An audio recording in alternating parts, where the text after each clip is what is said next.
And so we settle in. You can feel your body beginning to grow heavy in the most pleasant way.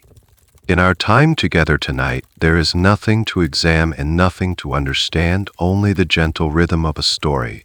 The story of the day the Roman Empire was put up for sale. Before we drift too far, if you feel a connection to this place, you're welcome to leave a quiet like or subscribe.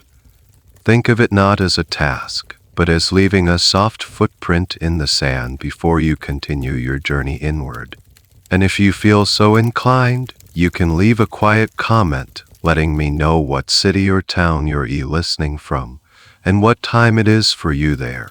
It's just a nice way for us to know we're all here, listening together in the quiet of the night. All right, let the shadows in your room grow long and soft. Maybe you can hear the faint sound of your own breathing. And together, let's allow the story to begin. The air in the city is thin and sharp. It's the first day of January, in the year 193, and a biting cold is seeping up from the cobblestones through the soles of your sandals. You can smell wood smoke from 1,000 chimneys, the damp scent of the Tiber River, and something else, a kind of nervous quiet. This is Rome, and Rome is never, ever quiet. But today it is. It's New Year's Day, a time that should be filled with feasts and festivals, with loud declarations and grand parades through the forum. Instead, the streets are half empty. People gather in small, huddled groups, their cloaks pulled tight, their voices low and conspiratorial. They speak in whispers, glancing over their shoulders. The city is holding its breath, because last night, on New Year's Eve, the emperor died. And he didn't just die, he was helped along. The emperor was Commodus. You remember him. Of course you do. How could anyone forget? The son of the great philosopher Emperor Marcus Aurelius. A man who inherited the whole world and treated it like his personal playground. He was the emperor who fancied himself a god, who renamed Rome after himself, and whose greatest ambition was not to govern, but to be a gladiator. He loved to descend into the arena, his body oiled and gleaming, to fight against terrified captives or, more often, to simply shoot exotic animals with a bow from a safe platform. A truly magnificent waste of every honest time. For 12 long years, Rome has endured his whims, his paranoia, and his spectacular incompetence. But yesterday, his inner circle finally decided they'd had enough. His favorite mistress, and the head of his personal bodyguards, the Praetorian prefect, hatched a plan. It's a wonderfully bizarre little detail of history, the kind of thing you couldn't make up. They tried to poison him first, slipping something into his wine. Who had the physique of the gladiators he so admired, had a constitution of a bull. He simply became nauseous and threw it all up. So, with their primary plan a failure, the conspirators moved to a rather more direct approach. They sent for his personal wrestling partner and trainer, a strong, strapping man named Narcissus. And while the emperor was recovering in his bath, Narcissus went and undid what he did best.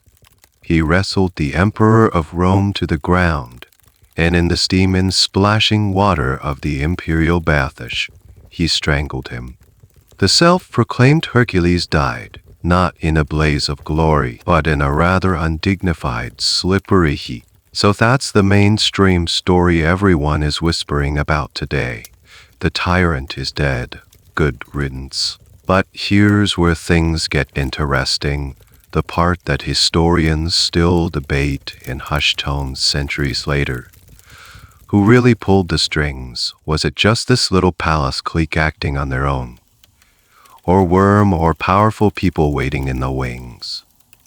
The head of the Praetorian Guard, a man named Laetus, was certainly a key player, but did he inform the man who would benefit most?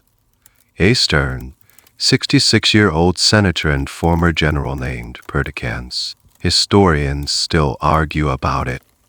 Was Perdiccans an active part of the conspiracy, patiently waiting for the signal? Or did Law Addis and the others simply show up at his house in the middle of the night, knock on his door and announce that there was a job opening for ruler of the known world, and they thought he'd be a great fit, pleading that he not execute them? We'll likely never know for sure. What we do know is that by sunrise on this cold January morning, Rome has a new emperor. And as you stand on this street corner watching the anxious faces of your fellow Romans, you realize the problem hasn't been solved. A symptom has been removed, yes. The mad emperor is gone. But the underlying condition, the system that allows one man or the men who kill him to hold absolute power, is still very much in place. And now, that power belongs to this new man, Perdiccans, an old soldier, known for his discipline and his lack of patience. You can't help but feel that Rome has just traded one kind of trouble for another. The quiet in the city doesn't feel like peace. It feels like the silence before something else is about to break. You decide to follow the murmuring crowds as they drift towards the center of the city, towards the Capitoline Hill and the Forum. The news is spreading like a crack in a frozen lake, and you want to see the man at the heart of it all. You want to see this new Emperor Perdiccans. As you get closer, you see senators, in their finest gas, looking both relieved and deeply uncertain, bustling towards the Senate House. It's here that the official transfer of power will happen, and then you see him, flanked by guards, making his way through the throngs of people. Your first impression of Perdiccans is that he looks old. Not just his age, 66, which is ancient by Roman standards, but he seems weathered, like a piece of old oak.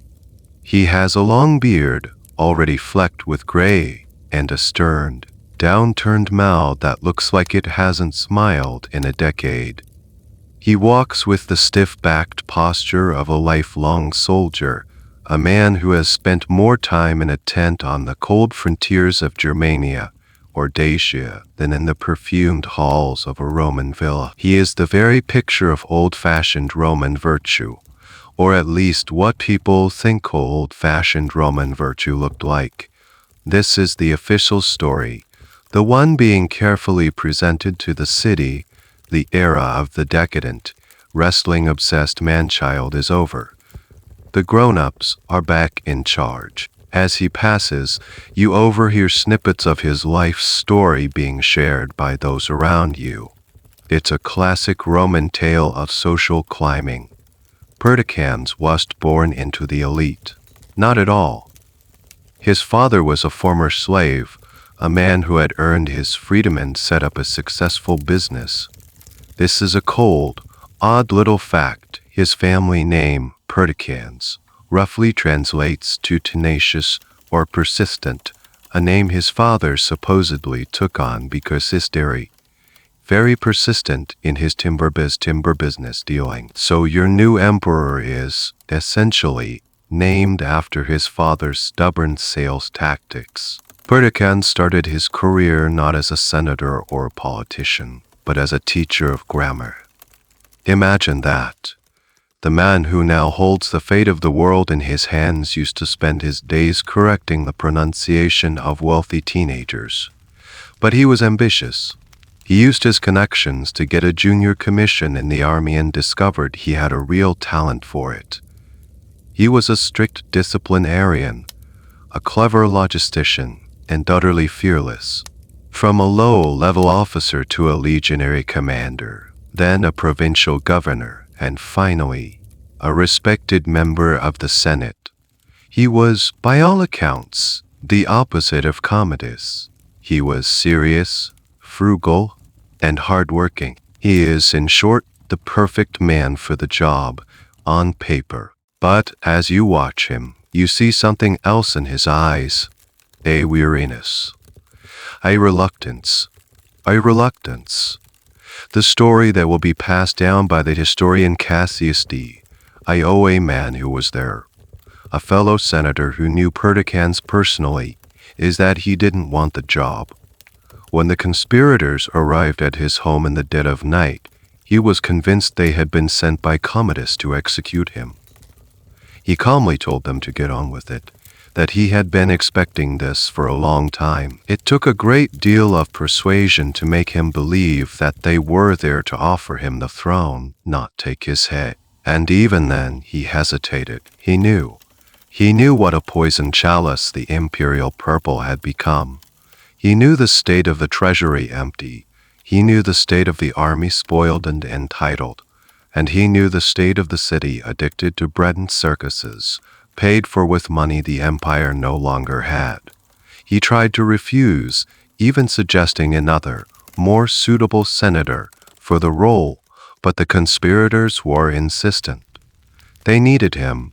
They needed him. They needed his respectable reputation to sanitize their coup. Without him, they were just a gang of murderers. With him, they were patriots who had saved the Republic. This is the point that historians still puzzle over. Was his reluctance genuine? Or was it a masterful piece of political theater? To appear unwilling was the smartest thing an aspiring emperor could do. It made you look like you weren't hungry for power, that you were answering a noble call to duty. It was a classic move, straight out of the political playbook of the first emperor, Augustus. Whether his hesitation was real or feigned, it worked. Enthusiastically confirmed him as the new emperor. But as you stand in the crowd, watching this stern old man accept the responsibility, you notice the people around him. Not the senators, but the soldiers. The big, tall, well-fed men of the Praetorian Guard who form his escort. They surround him, a sea of polished armor and plumed helmets. They are his protectors. But they don't look respectful. They look like they're babysitting. Their expressions are sullen, their eyes shifty. They were promised a huge bonus, a donativum by their prefect for their part in the coup. And now they are looking at their new boss, a man famous for his frugality, and you can almost hear them wondering if this guy is really going to pay up. You see, they didn't just kill an emperor. They created a new one, and they expect to be rewarded for their services. A feeling of dread begins to settle in your stomach. The problem in Rome isn't the man on the throne. It's the men who decide who gets to sit there. Now that the initial shock has worn off, your attention shifts to the men who made all this happen. The ones who are the real power behind the throne. Whether they know it yet or not, they are everywhere, standing guard at the Senate House, patrolling the streets in squads of four, and forming a living wall of muscle and steel around the new emperor. To you, a citizen of Rome, they are a familiar and intimidating sight. They are, quite simply, bigger and better than everyone else. While the regular legionaries are tough, sun-beaten men recruited from all corners of the empire, the Praetorians are the elite. They are hand-picked for their physique and, supposedly, their character. Most of them are from Italy, often from respectable families, young men who see service in the Guard as a fast track to a good career. They are paid at least 3 times what a regular soldier makes, and they get to do it while stationed in the comfort and luxury of the capital, not freezing in a ditch on the German frontier. They wear the best armor, often ornate and decorated, carry finely crafted swords, and their tall, horsehair plumed helmets make them seem a foot taller than anyone else. Their job description is simple: protect the emperor. They are his personal bodyguards, his secret service, and his private shock troops all rolled into one.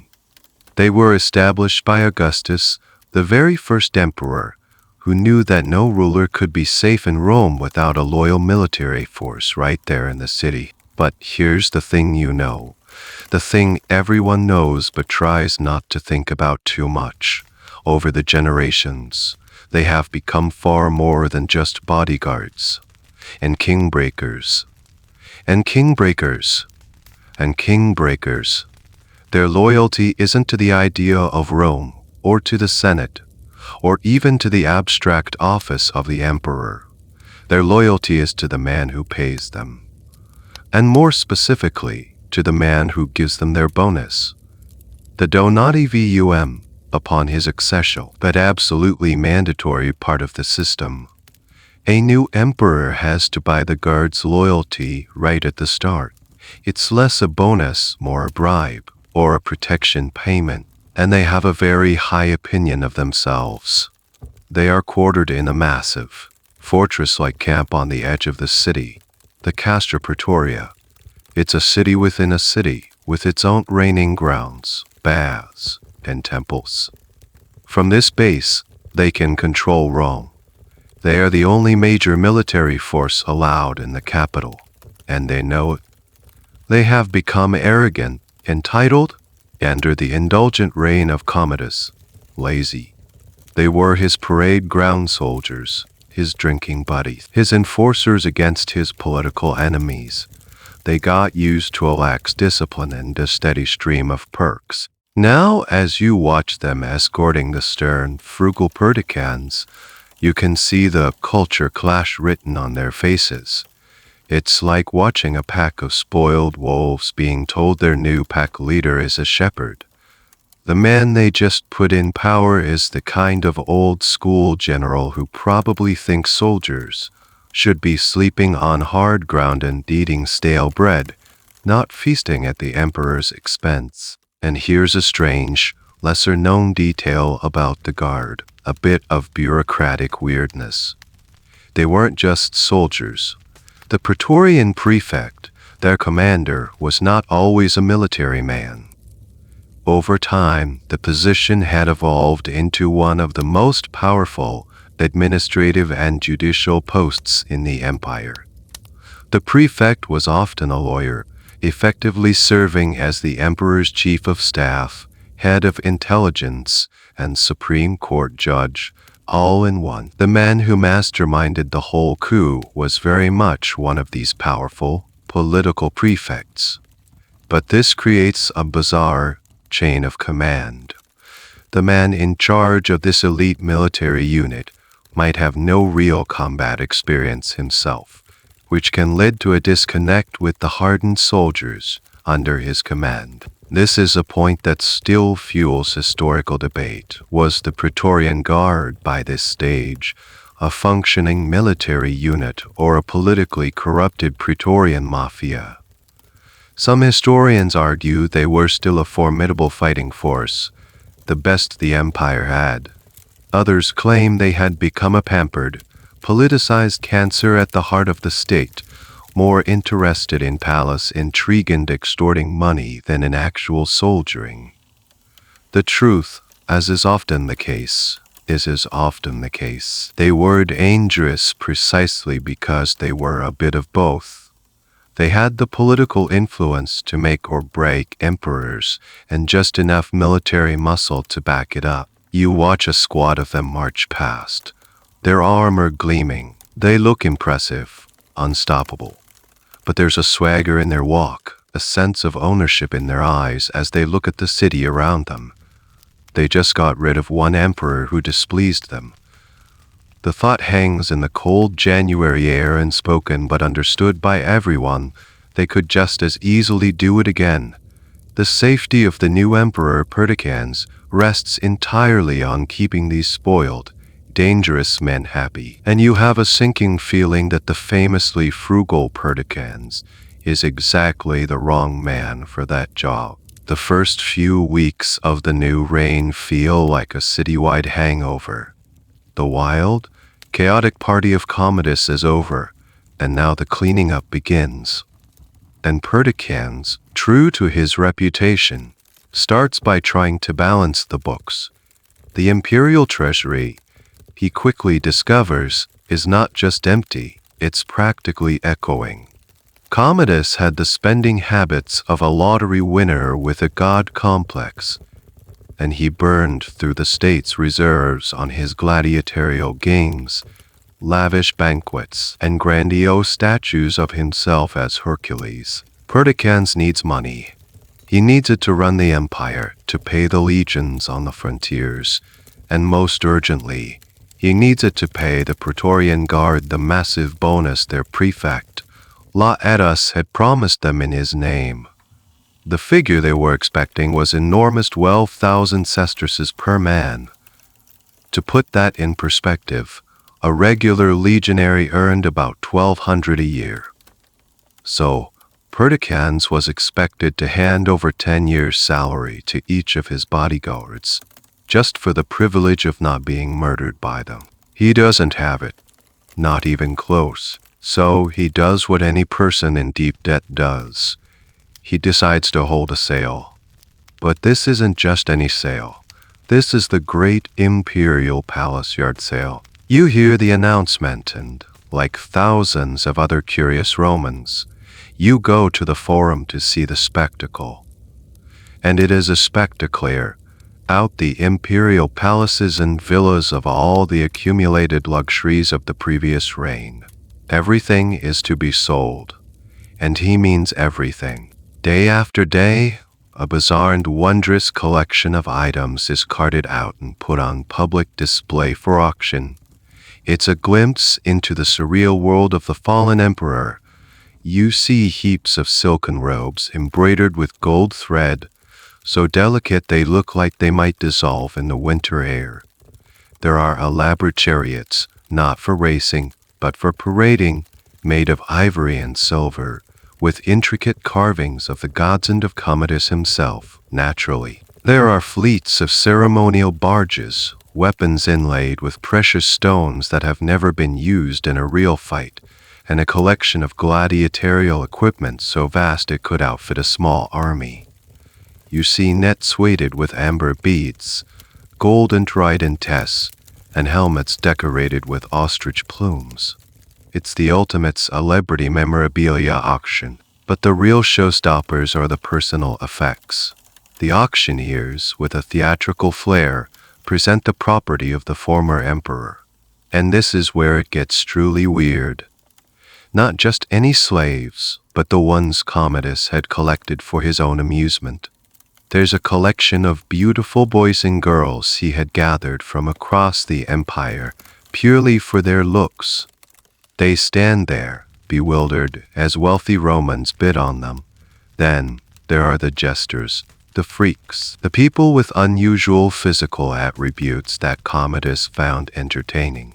It's a sad, uncomfortable parade of human curiosities being sold off like furniture. This is a mainstream historical fact, recorded by the senators who witnessed it. Perdiccas sold off Commodus's human property to raise funds. And here's a wonderfully strange, specific detail that highlights the absurdity of it all.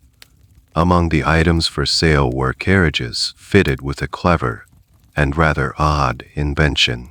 They were equipped with devices that functioned like a modern odometer, measuring the distance traveled. But they also had another feature, a mechanism that would periodically tell the time and drop a pebble into a bronze container for every mile passed. It's an almost steampunk gadget, a testament to Roman engineering and Commodus's love for pointless but impressive toys. And now, it's for sale to the highest bidder. This auction is a huge success. The wealthy citizens of Rome, eager to own a piece of imperial history and probably get on the good side of the new emperor, bid enthusiastically. The money starts to flow into the treasury. For the senators and the respectable citizens, this is a sign of a return to sanity. Perdiccas is being responsible. HES cleaning house, literally. HES repudiating the decadent past and turning it into cold, hard cash for the good of the state. He's behaving like a proper Roman should. But how does this look to the Praetorian Guard? You can see them standing on the edges of the crowd, observing the auction. They are not impressed. To them, this is an official responsibility. It's a public declaration of poverty. Their new boss is so broke he has to sell off the palace furniture just to make payroll. It's embarrassing. And worse, it's worrying. It confirms their fears that this new, frugal emperor is going to be stingy. Historians have debated the wisdom of this move ever since. Was the auction a stroke of genius, a way to publicly shame his predecessor's legacy while also solving a real financial problem? Or was it a disastrous PR move that signaled weakness to the very men he needed to impress? Some argue it was a necessary and bold step to restore fiscal order. Others contend it was a fatal miscalculation, a move that alienated the Praetorians and made him look like a cheapskate, which in their world was a cardinal sin. An emperor was supposed to be lavish, generous, a font of endless wealth. Perdiccans was acting like an accountant. As the auction continues, you notice something else. Perdiccans manages to raise a substantial sum. He can now pay the guard, but he doesn't pay them the full 12,000 sesterces that Laetus had promised. He pays them half. 6,000. He probably thinks this is a generous amount, more money than they've ever seen in one go. But it's not what they were promised. And for a spoiled, entitled group of soldiers who have just committed treason, half feels like an insult intended to solve a problem has just created a much bigger one. It has put cash in the Praetorians' pockets, but it has filled their minds with resentment. The money from the auction is a temporary patch, not a solution. Perdiccans knows this, with the immediate crisis of the Praetorian bonus handled door, so he thinks she turns his attention to the wider rot in the system. And true to his nature as a lifelong soldier and disciplinarian, he decides that what Rome needs is a healthy dose of tough love. The age of indulgence is over. You feel the changes almost immediately. It's in the air. The whole mood of the city government shifts. Under Commodus, the palace was a place of endless parties and lax protocol. Now, under Perdiccans, it becomes as quiet and orderly as a military barracks. He slashes the palace budget, fires hundreds of redundant servants and flunkies, and puts the remaining staff on a strict work schedule. The lavish 10-course bike are replaced with simple, frugal meals. The emperor himself is said to eat the same plain food as a common soldier. This, of course, goes over brilliantly with the hard-working, tax-paying citizens and the old guard senators. They nod in approval. This is how an emperor should behave. HES cutting waste. HES setting a moral example. HES bringing back the good old days. But you are not a senator. You are just living your life in the city, and you start to see the other side of these reforms. He cancels many of the public games and spectacles that Commodus had sponsored, calling them a wasteful extravagance. To the average Roman whose life is hard and dull, the games were a vital source of entertainment, a public right. Taking them away feels less like official prudence and more like he's taking away the city's only source of joy. Then he starts to reform the economy. He cracks down on corruption, enforces tax laws that had been ignored for years, and implements policies to encourage trade and agriculture. These are all, objectively, good and necessary things for the long-term health of the empire. But in the short term, they upset a lot of people who were quite comfortable with the old, corrupt way of doing things. He is a man in a hurry, trying to fix 12 years of decay in a matter of weeks, and HES, not exactly a master of gentle persuasion. His primary target for reform, however, is the military, specifically the Praetorian Guard. He sees them for what they are, a spoiled, undisciplined, and dangerous force. and he sets about trying to whip them back into shape. You hear the stories trickling out of the Praetorian camp. Drills are no longer optional. Parades are long and grueling. Leave is cancelled. He starts enforcing old, forgotten rules of military conduct. Soldiers are expected to be in uniform at all times, with their armor polished and their weapons clean. He treats them not as the elite palace guard, but as common recruits in basic training. He wants to turn them back into soldiers. This is the central, well-documented fact of his brief reign. His attempt to reform the Praetorians was the direct cause of his downfall. He fundamentally misunderstood their psychology. They didn't see themselves as soldiers who needed whipping into shape. They saw themselves as the men who had put him on the throne. They were his business partners, his co-conspirators, and now he was treating them like lazy employees. And here's a wonderfully petty, but telling, little detail. One of the things that most annoys the guards is Perdiccans' habit of personally investigating and punishing minor infractions. A story circulates that he demoted a Praetorian officer simply because the man was slow to respond to a summons. Another tale speaks of him berating a guard for having a dusty spear. This isn't just a general imposing discipline, it's micromanagement. It's insulting. HES their emperor.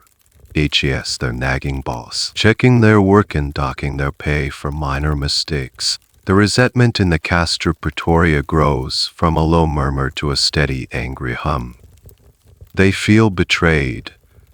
Their own prefect, Laedas, who had seemed like their champion, now seems to have been sidelined by the new emperor.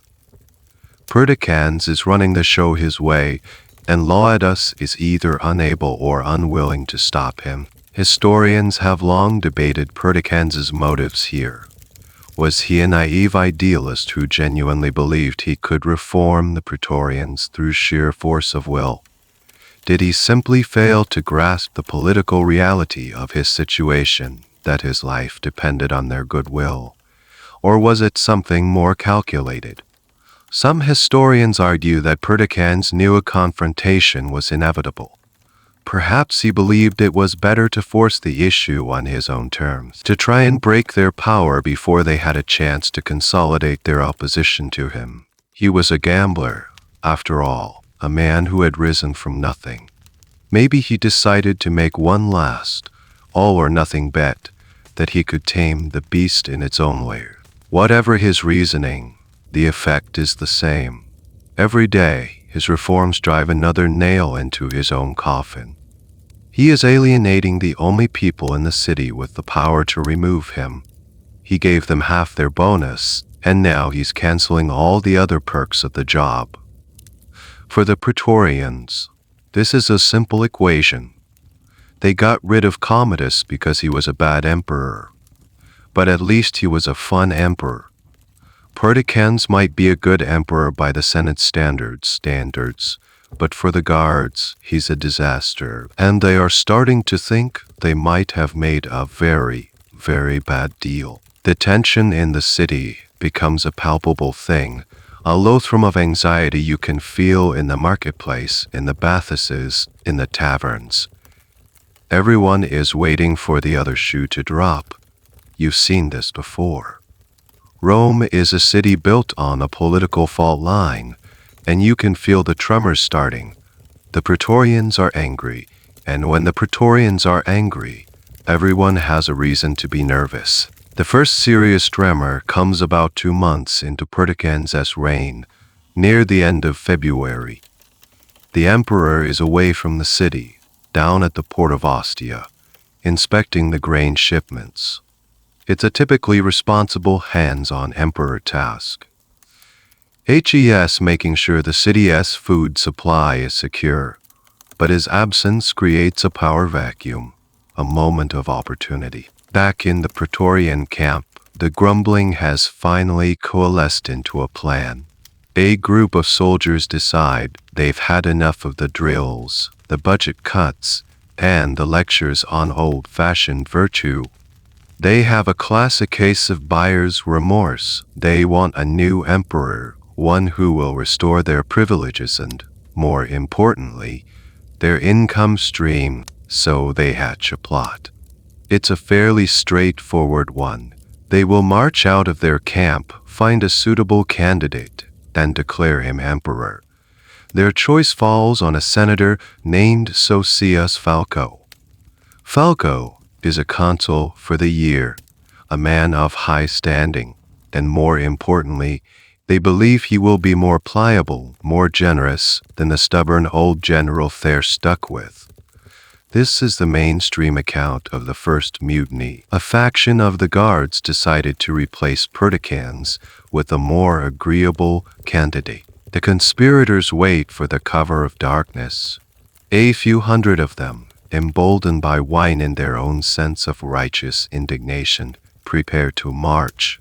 Their plan is to go to Falco's house, hoist him on their shoulders the traditional way of proclaiming a new emperor and present the city with a done deal. But here is small, almost comical detail throws a wrench in the works. They get caught, not by some brilliant counterintelligence operation, but by their own prefect, Latus. The very man who had organized the first coup now finds himself having to put a stop to a second one. The historical sources are a bit hazy on the details, leading to one of those debates that keeps academics busy. Did Latus genuinely want to stop the mutiny to protect Perticans, or was he playing a more complicated game? Perhaps he got wind of a plot that he himself didn't control, and he moved to crush it simply to reassert his own authority over the guard. Maybe he was even testing the waters, seeing how a mutiny might play out before committing himself. One theory suggests he was already regretting his choice of emperor and was secretly pleased to see the guards turning on Perticans. But this particular plot was premature and clumsy, so he had to shut it down. Whatever his motives, Latus acts. He confronts the mute in ears, reminding them of their oaths, and probably pointing out the logistical flaws in their half-baked plan. His intervention is just enough to make them pause. The conspiracy falters. The men, their drunken courage fading in the face of their commander, disperse back to their barracks.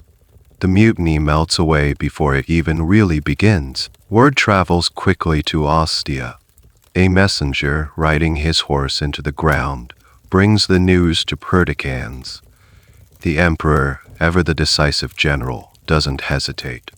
He races back to Rome, his face set like stone. He is furious.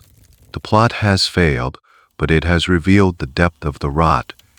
He arrives back in the city not with relief, but with a cold determination. He convenes the Senate and publicly denounces the conspiracy. He demands that the ringleaders be identified and punished. Socius Falco, the unwilling candidate for the throne, throws himself at the emperor's feet, begging for his life. He swears he had no knowledge of the plot, that he was just as surprised as anyone. Perticans, in a show of magnanimity, or perhaps political calculation, pardons him. But he is not so merciful with the soldiers. He demands that Laetus hand over the men who organized the mutiny. Laetus, caught between his angry emperor and his mutinous troops, has no choice.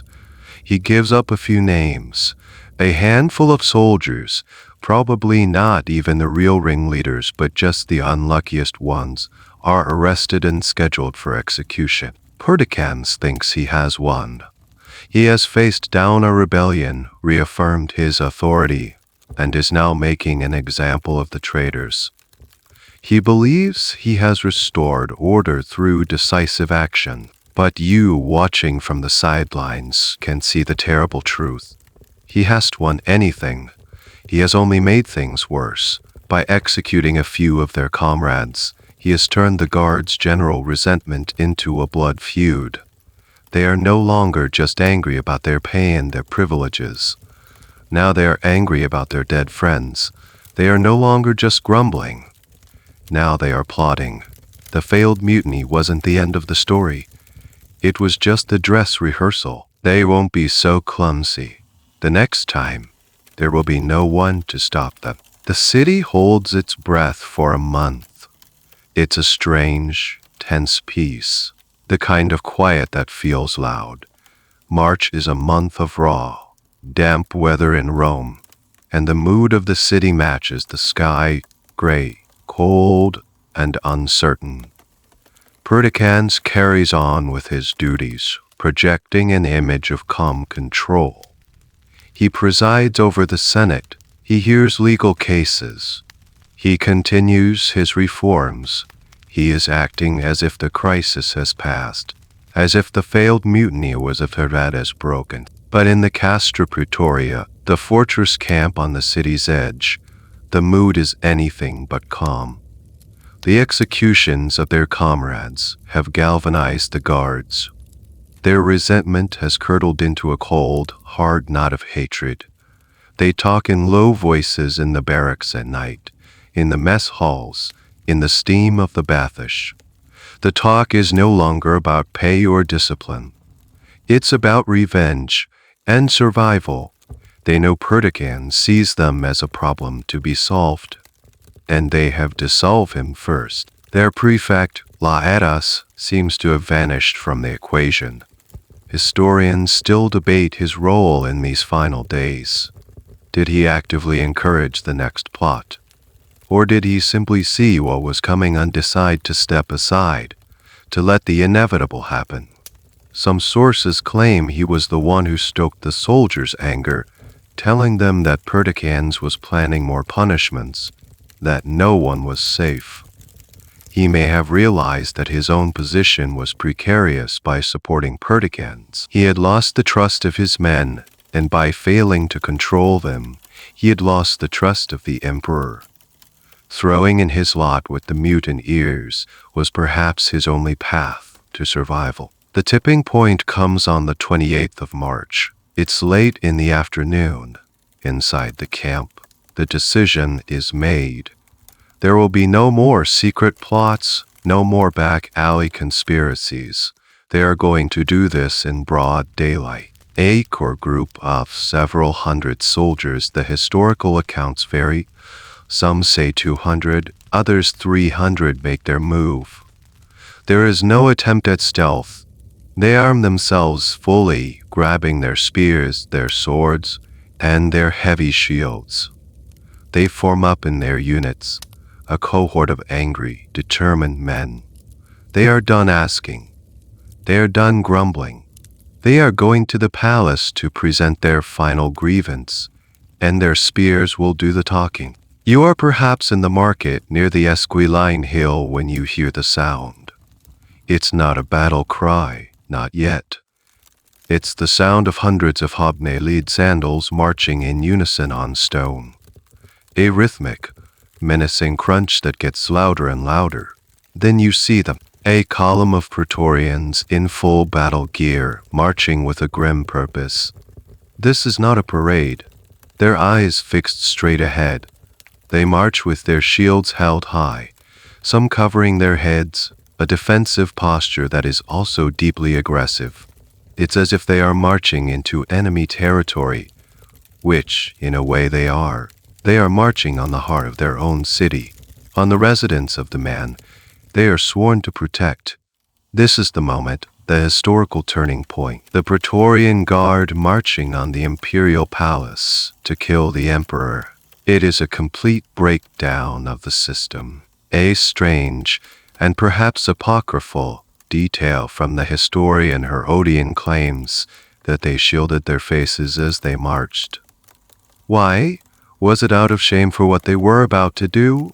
Or was it a more practical measure to avoid being identified by citizens who might later be called as witnesses? It's a haunting image, an army of anonymous executioners marching through the streets. Panic erupts in their path. Shopkeepers hastily pull down their shutters. People scatter, running into alleyways, seeking shelter. The sight of armed Praetorians on the move like this can only mean one thing: a coup. The city, which has been dreading this moment for weeks, now watches it unfold in horrified silence. The guards don't stop. They march through the emptying streets, their destination clear: the Palatine Hill, the sprawling complex of palaces that serves as the emperor's home and the nerve center of the empire. They meet no resistance.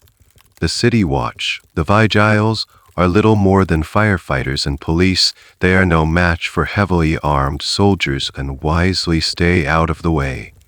There is no one to stop them. They reach the gates of the palace. The guards on duty are fellow Praetorians. There is a tense moment. Will they honor their post? The question is answered in seconds. The palace gates are thrown open from the inside. The mutineers pour into the courtyards, their marching feet echoing off the marble walls. They have breached the final defense. They are inside.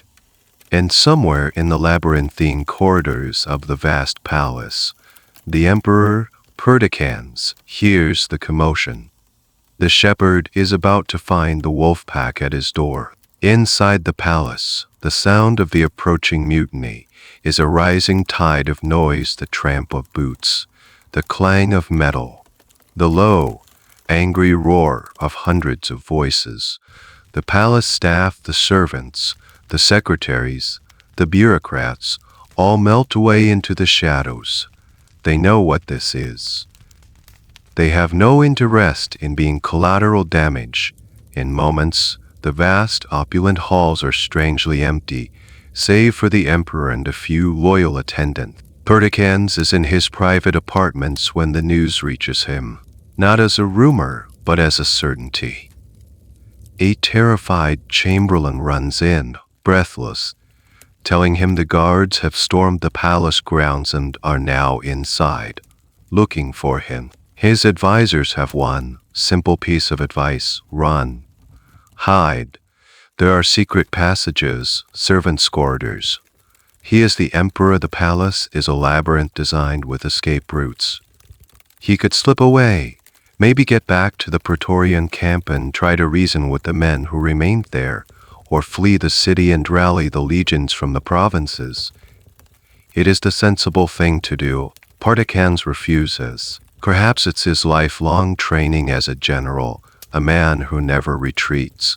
Or perhaps in this final moment, he believes in the power of his own authority, in the majesty of the imperial office itself. He believes he can face them down, that he can reason with them. He decides not to run, but to confront them. This decision is the core of the historical narrative, a moment of incredible bravery or incredible foolishness, depending on your point of view. He also makes another fateful choice. He sends his Praetorian prefect, Laetus, the man who put him on the throne, to go out and meet the soldiers. He orders Laetus to talk to them, to calm them down. It's a test of the prefect's loyalty and his control over his men. Laetus goes, and he does not come back. The historical accounts of this moment are chilling. Laetus walks out to meet the mutineers, and instead of trying to stop them, he simply blends into their ranks. He deserts his emperor on the spot. Some historians say he even subtly urged them on. A detail, possibly embellished but dramatically perfect, is that he covered his head with his cloak as he approached them, a sign that he was joining their cause, that he was no longer on the emperor's side. This is a major point of contention for historians. Was Laetus a traitor from the start of this final confrontation? Or did he walk out, see the sheer fury of his men, and realize that trying to stop them would be suicide? Did he make a split-second decision based on self-preservation? We'll never know if it was a premeditated betrayal or a pragmatic surrender, but the result was the same. Perdiccans was now truly alone. Still, he is undeterred. He decides to go out himself. Ignoring the pleas of his remaining staff, He walks out of his apartment and stands on a portico overlooking the courtyard where the soldiers are massing. He is an old man, dressed in a simple toga, facing down 300 heavily armed men baying for his blood, and then he begins to speak. He doesn't shout. His voice is calm, measured, dignified. It's the voice of a general addressing his troops, a father scolding his children. You can almost see the scene, the stunned silence falling over the courtyard as the emperor himself appears. The soldiers, caught off guard by his appearance, pause. He reminds them of their oath. He reminds them that he is their emperor, chosen by the Senate, acclaimed by them. He asks them what he has done wrong. He speaks of his efforts to restore the state's finances, to bring back discipline and honor. He tries to appeal to their sense of duty, to their shame. He asked them, according to one historian's account, if it brought them credit that the Praetorian Guard should be known for murdering its emperors. For a moment, it almost works. The sheer, audacious courage of the man has an effect. Some of the soldiers start to look uneasy. They lower their spears. They glance at each other. They had come to kill a tyrant in his hiding hole, not to be lectured by a brave old man in broad daylight. They had expected fear, and they were met with fearless dignity. But the moment breaks. The spell is shattered by a single, furious voice from the crowd. A soldier, angrier and more committed than the rest, bellows out a curse against the emperor. And then, to punctuate his fury, he hurls his spear. The spear flies across the courtyard. It is the first blow. It is the signal. The hesitation in the crowd vanishes, replaced by a mob frenzy. The soldiers surge forward, a wave of steel and anger. They swarm up the steps to the portico, all thoughts of reason or shame gone, replaced by the simple, brutal desire to finish the job. The emperor's brave, foolish speech has failed. The first spear acts like a starting gun. The brief, fragile moment of hesitation is shattered, and the courtyard erupts into a frenzy. The soldiers, no longer a disciplined unit, but an angry mob, surge forward. They swarm up the stairs to where Perdican stands, wounded but still upright. Any respect or awe they felt just moments before is gone, washed away by a collective bloodless. What happens next is quick, brutal, and grimly efficient. The old general, who had faced down barbarian hordes on the frontiers of the empire, is now cornered in his own home by his own men.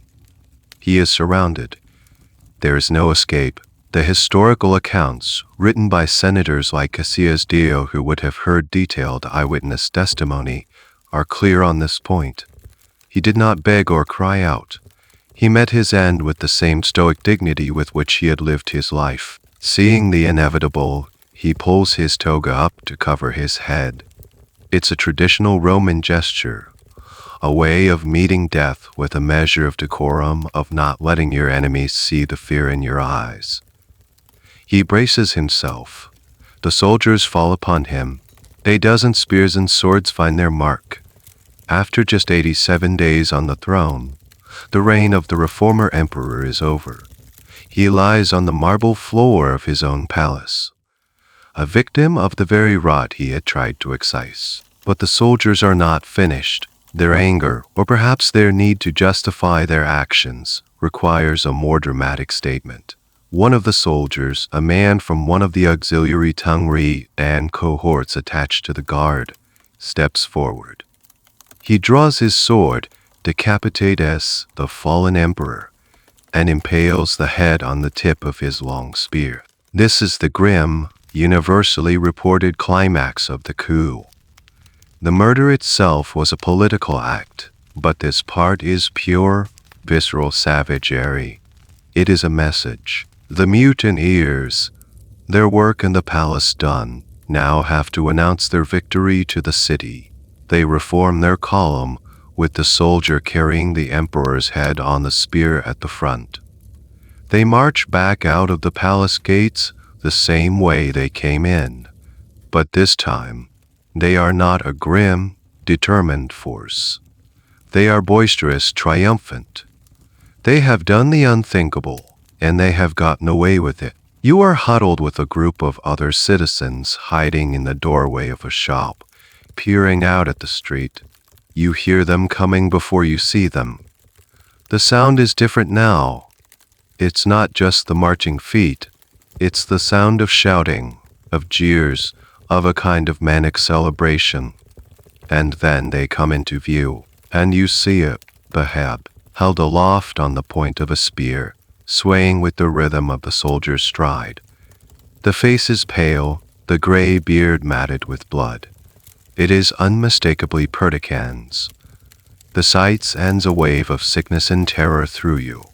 This isn't just a rumor of a palace coup anymore. This is proof. Hard, grisly, undeniable proof being paraded through the streets of Rome for everyone to see. The message is brutally clear. This is what happens to emperors who cross us. This is who is in charge now. Here's a small but significant detail often overlooked. The parade didn't go straight through the city. They made a point of marching right through the Forum, the civic and political heart of Rome. They were parading their trophy past the Senate House, past the law courts, past the temples of the gods. It was a deliberate act of symbolic domination over every institution of the Roman state. The reaction of the city is not celebration. It is stunned, horrified silence. The streets, which had emptied out of revulsion.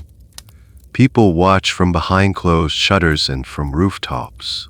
There are no cheers for the downfall of the strict, unpopular emperor. There is only the chilling realization of what this means. The government hasn't just been overthrown.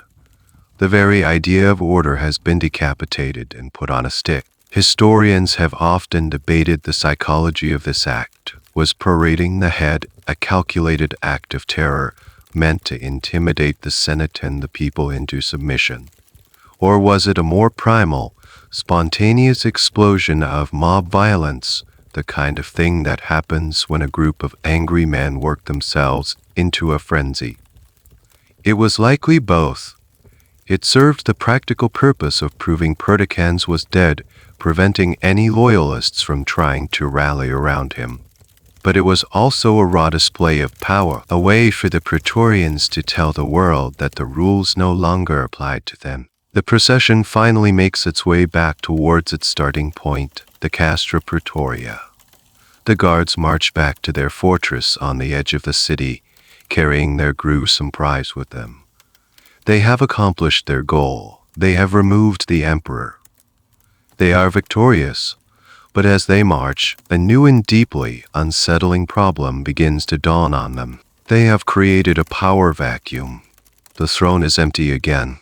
And now, they have to figure out what to do with it. The great bronze gates of the Castra Praetoria swing shut behind the returning soldiers, closing with a heavy final boom.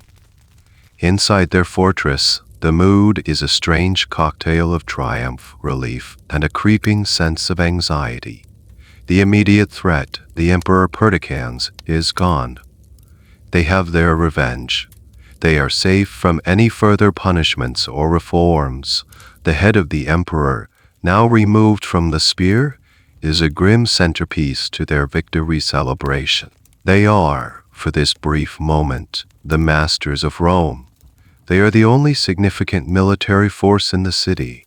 They have just demonstrated their absolute ruthlessness, and they have secured themselves inside a nearly impregnable camp.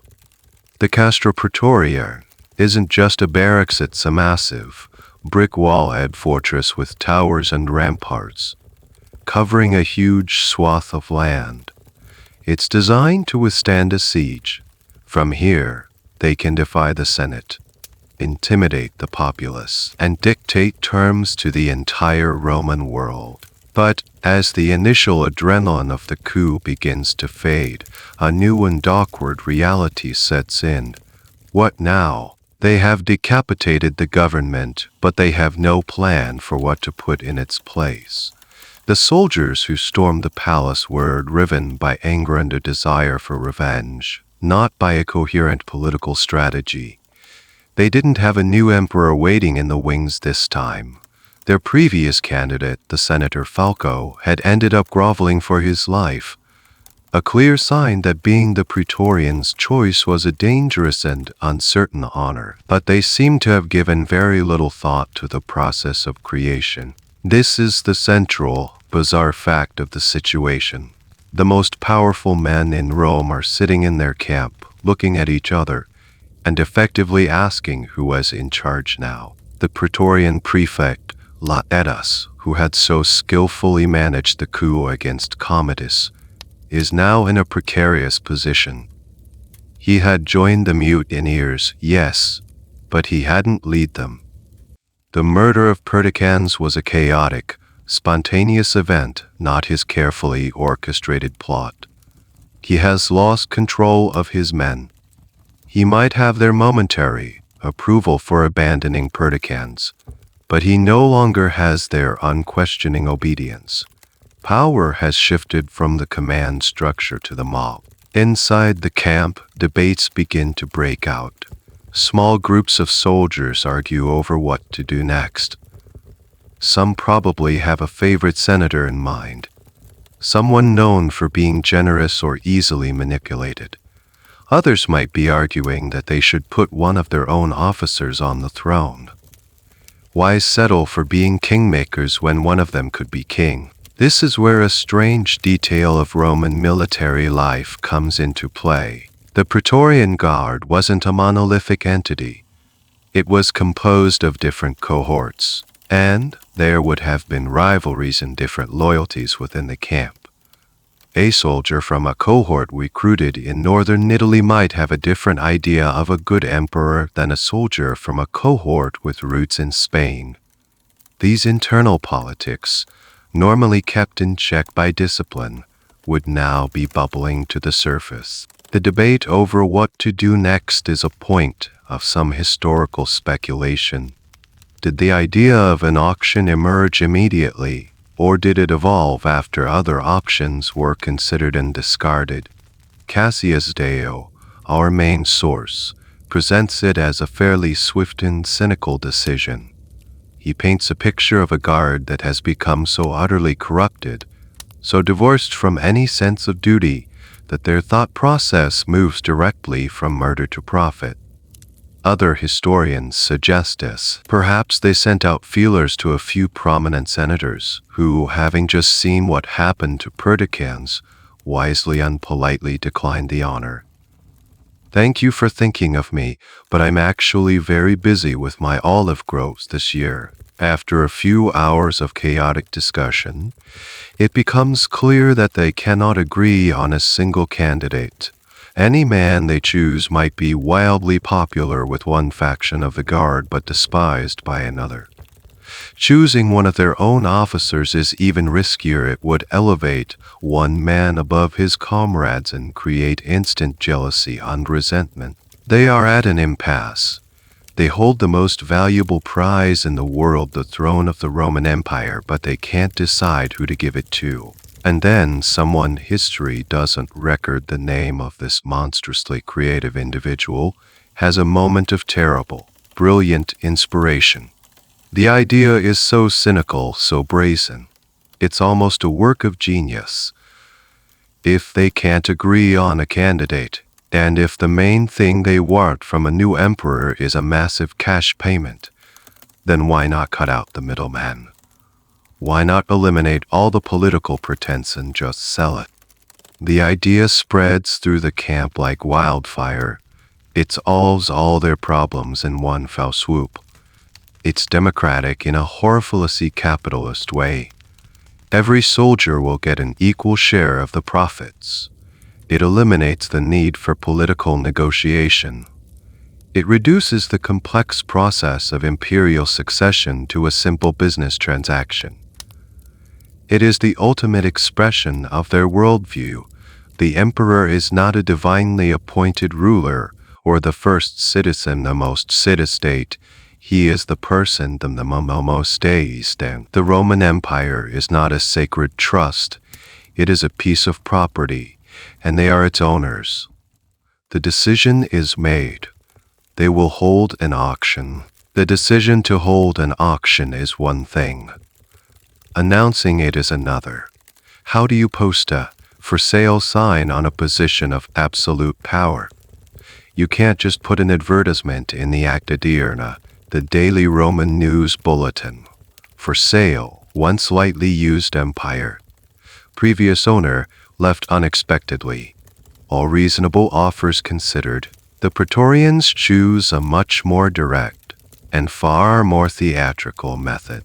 They need to get the word out to the right people, the small, exclusive club of ridiculously wealthy senators and businessmen who could even contemplate making a bid. So, they send heralds, not just one, but several.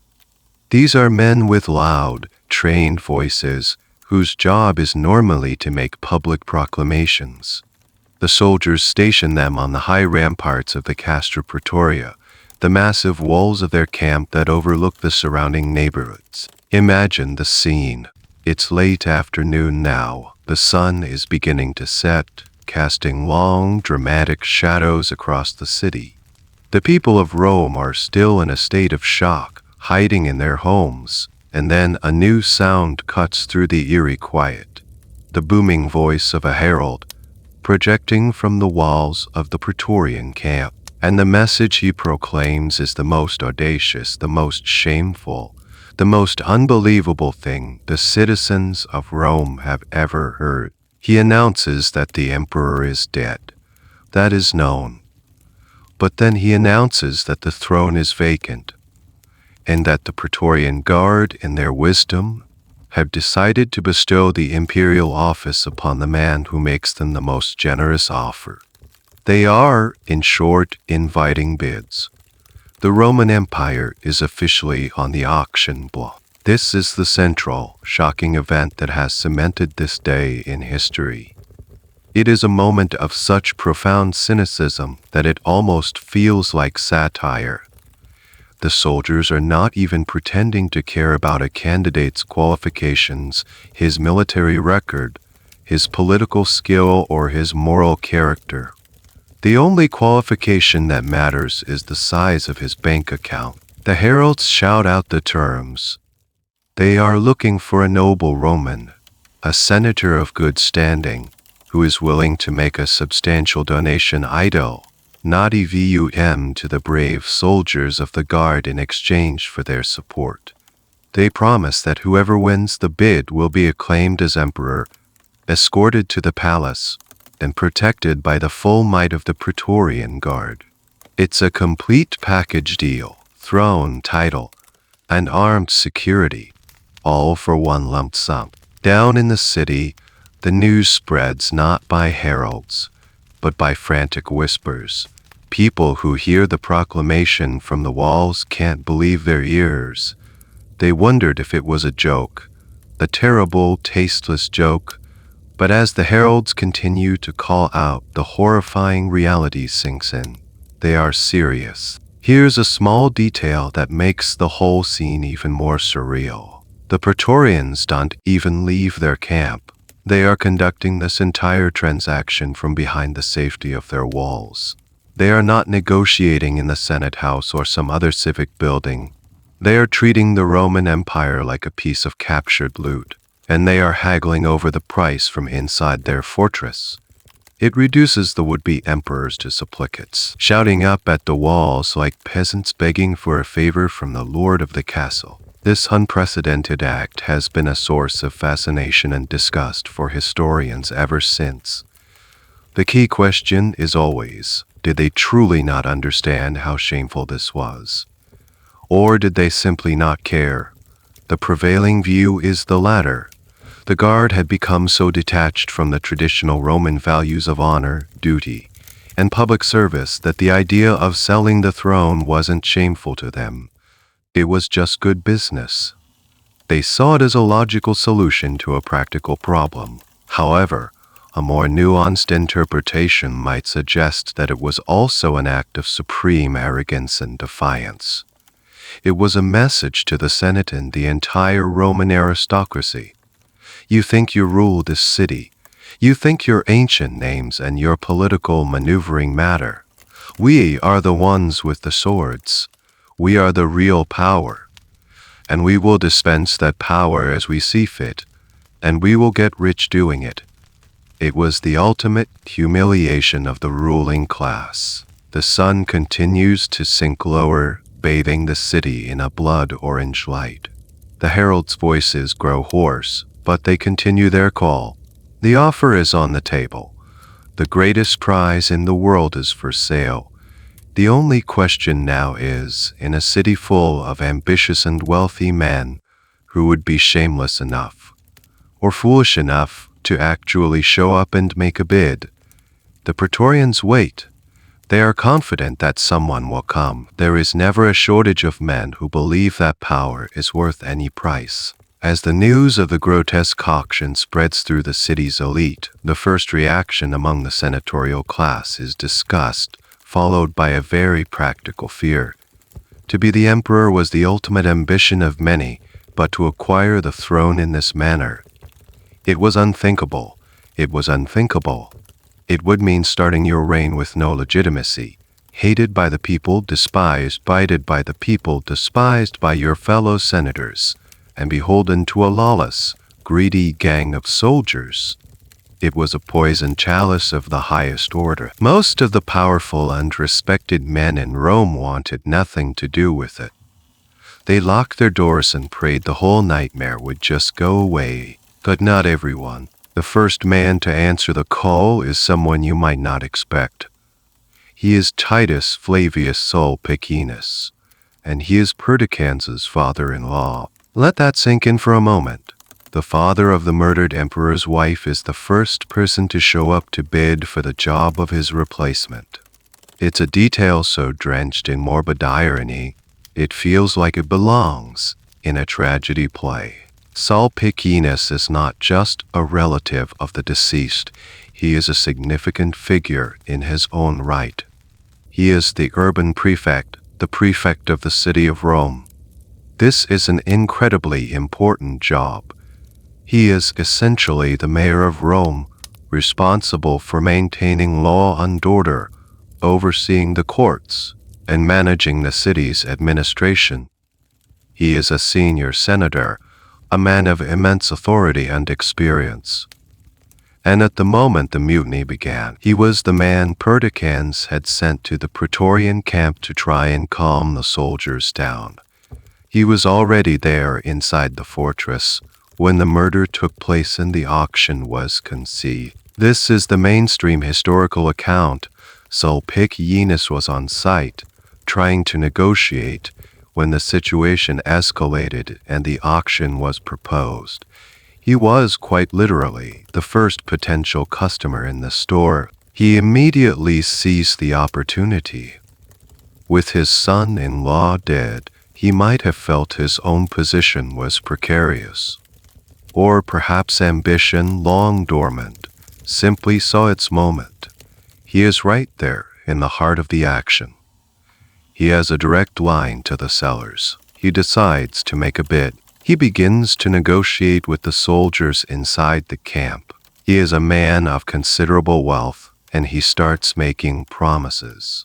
He talks of a generous donative, a restoration of privileges, a return to the good old days before the stingy Perdiccans ruined everything. He is trying to present himself as the sensible, continuity candidate. He was, after all, part of the previous administration. But the soldiers are wary. Here is where a fascinating little detail of internal politics comes into play. Some of the Praetorians are suspicious of Sulpicius for the very reason he thinks he is a strong candidate, his connection to Perdiccans. They worried that he might be secretly planning to avenge his son-in-law. They worried it could be a trick, that he might pay them to become emperor and then, once secure in power, begin to hunt down and execute the men responsible for the murder. It's a legitimate concern. Their crime was so great that they could never feel truly safe. This is a point of debate for historians. Was Sulpicius genuinely bidding for himself, or was he playing a much deeper, more dangerous game? One theory posits that he was trying to buy the throne essentially as a holding action, to secure it before a more suitable candidate could be found, or perhaps even to try and restore some semblance of order and then punish the guilty. A more cynical view, and the one more widely held, is that he was just as ambitious and opportunistic as anyone else, and the death of his son-in-law was simply a career opening. His true motives died with him, and we are left only with the strange spectacle of his actions. As Sulpicius is inside the camp, haggling with the Praetorian leadership, word gets out to the city that a bidder has been found. The news that it is Perdiccans' own father-in-law adds a layer of surreal grotesqueness to the day's events. The Praetorians, however, are clever. They don't want to accept the first offer that comes along. This is a seller's market, and they know it. They realize that a single bidder gives that bidder too much power to maximize their profit. They need competition. They need a proper auction. So while keeping Sulpicius stalking inside, they send a message out. They let it be known, through soldiers shouting from the ramparts and messengers slipping out of the side gates, that an offer has been made, but that bidding is still open. They are trying to drum up a rival. They were angling the throne in front of the city's elite, saying, "Here is a man willing to pay for the empire." They asked if the city's elite would let him have it, or if they could do better. It is a masterful, if monstrous, piece of salesmanship. They have created urgency, scarcity, and competition.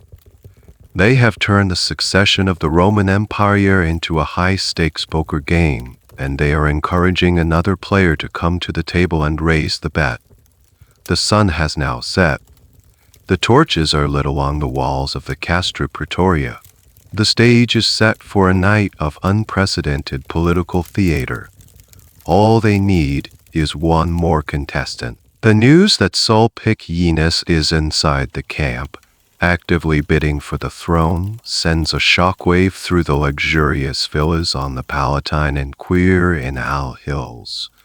The auction is real. A serious offer has been made. For the ambitious and the obscenely wealthy, this is a moment of truth. The opportunity is immediate, tangible, and it might be slipping away. It is in one of these villas that the news reaches the ears of a man named Marcus Didius Salvius Julianus. And Didius Julianus is a man who understands money. You can picture him. He is around 60 years old, a career senator from a very distinguished family. He has served as a provincial governor, a consul, and is one of the wealthiest men in Rome. But he is not one of the most respected. The historian Cassius Dio, who was his contemporary and fellow senator, paints a rather unflattering portrait of him. Julianus is described as a man consumed by ambition, but lazy and prone to a life of luxury and excess. A man who has always believed he deserved more power than he actually had. He is at a dinner party when the message arrives. A frantic messenger bursts in, interrupting the feast, and tells him what is happening at the Praetorian camp. Sulpicius, his rival in the Senate, is about to buy the Roman Empire. Julianus's guests, his wife, his daughter, and a collection of fawning clients immediately see their chance. They spring into action, their voices a chorus of encouragement and flattery. "This is your moment," they cried. "You are far richer than Sulpicius. You are more deserving. The empire is meant for you. You cannot let this opportunity pass." This scene, as recorded by the ancient historians, is almost comical. It's a domestic drama spilling onto the world stage. His wife and daughter, in particular, are relentless. They push him, they cajole him, they appeal to his vanity and his greed. They tell him to get up from his comfortable dining couch, to leave his wine, and to race to the camp. This is a wonderful odd detail. The initial push for Julianus to enter the bidding war comes not from his own sober political calculation, but from the peer pressure of his own dinner party. It's a decision made in the heat of the moment, fueled by wine, ambition, and the urgings of his family who see their own status and fortune about to skyrocket. So Julianus, a man not known for his haste, is hurried out of his own home. With a small entourage of supporters, he makes his way through the dark, tense streets of Rome, heading for the Praetorian camp. It's a decision that will seal his fate. He arrives at the gates of the Castra Praetoria to find them closed and barred. The main negotiations with Sulpicius are happening inside, but Julianus is not deterred. He is, after all, a senator, a man of immense standing. He demands entry. The guards at the gate, following their new protocol, refuse. So Julianus and his little party are left outside the massive walls of the fortress in the dark. But he knows the soldiers on the ramparts can hear him, and so the next phase of this bizarre auction begins. He decides to make his pitch right there, shouting up at the shadowy figures of the guards, looking down from the battlements. This is the central absurd image of the night. Two of the most powerful men in Rome, one inside the camp and one outside, competing for the throne by yelling offers at a group of soldiers. Julianus knows he needs to make an impression. He starts by introducing himself, reminding them of his famous name and his vast fortune. Then, according to the historian Herodian, he gets a ladder. It's a slightly ridiculous, but practical image. A portly, aging senator, scrambling up a ladder leaned against the imposing walls of the camp, just so he can better address the guards. From his perch on the ladder, or perhaps just from the ground below, he makes his opening gambit. He warns the soldiers not to trust Sulpicius. He plays on their fears. He's Perdiccans' father-in-law, he shouted. Do you really think he won't avenge his death? He's fooling you. If you make him emperor, he will punish you. Then he moves to the heart of the matter, the money. He tells them that Sulpicius is trying to trick them, to label them. He, Didius Julianus, is the one who will truly reward them. He will restore all their privileges. He will be a generous and friendly emperor, not a stingy disciplinarian. And most importantly, he will give them a donative so large it will make Sulpicius's offer look like pocket change. The historical debate he recent about whether this happened, the sources are quite clear that it did, but about the psychology of Julianus. Was he a power-mad fool, so blinded by the prize that he couldn't see the trap? Or was he a cynical realist who understood perfectly that this was simply the new price of power in Rome, and he was one of the few men who could afford it? Perhaps he believed that once he had the title, he could use the power of the office to consolidate his position, win over the Senate, and deal with the Praetorians later. He wouldn't be the first ruler to make promises he had no intention of keeping. Whatever his thought process, his arrival has changed the game. The Praetorians now have what they wanted, a bidding war. The challenger has appeared. The auction for the Roman Empire is about to begin in earnest. The scene is now set for one of the most surreal moments in Roman history. Outside the walls of the Praetorian camp, in the flickering torchlight, stands Didius Julianus, a wealthy senator making his pitch.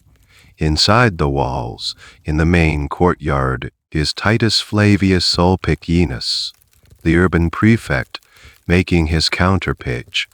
The soldiers of the Praetorian Guard have become the auctioneers, and the prize is the world itself. The process is chaotic and unprecedented. It's not a formal auction with a man in a toga banging a gavel. It's a messy, shouted negotiation. Messengers, likely centurions or other trusted officers, run back and forth between the two bidders. A soldier on the wall would shout down to Julianus that Sulpicianus was offering a certain amount and ask if he could beat it. Then a messenger would run to Sulpicianus and tell him that Julianus has just raised his offer and ask for his reply. It is a bidding war for the world, conducted like a negotiation over a prize horse at a country market. The bidding starts in earnest. The currency is the sestertius, the standard Roman brass coin, and the amounts are staggering. Sulpicianus, being inside the camp, likely makes the first concrete offer. We don't know the exact starting figure, but it would have been massive, probably exceeding the 12,000 sesterces per man that Perticans had failed to pay. The news of the offer is relayed to Julianus, waiting outside. He immediately ups the ante. He shouts his new, higher bid to the guards on the wall. The guards, delighted by this turn of events, carry the news back to Sulpicianus. The urban prefect, realizing he is now in a real fight, is forced to increase his own offer, and so it goes back and forth. The price for the loyalty of the Praetorian Guard climbs higher and higher.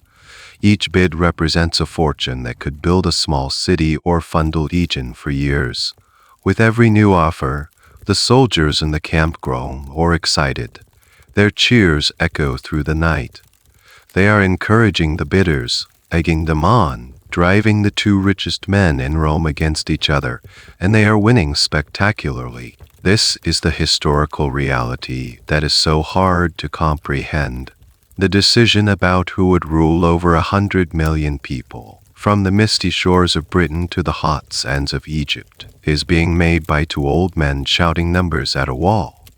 All the pretenses of Roman governance, the authority of the Senate, the will of the people, the concept of merit have been stripped away, revealing the raw, transcational nature of power at its most naked. Here's a small, fascinating detail that gets lost in the larger drama: the logistics of the payment. The bidders weren't just promising a vague large sum. They were bidding in specific amounts of sesterces per soldier.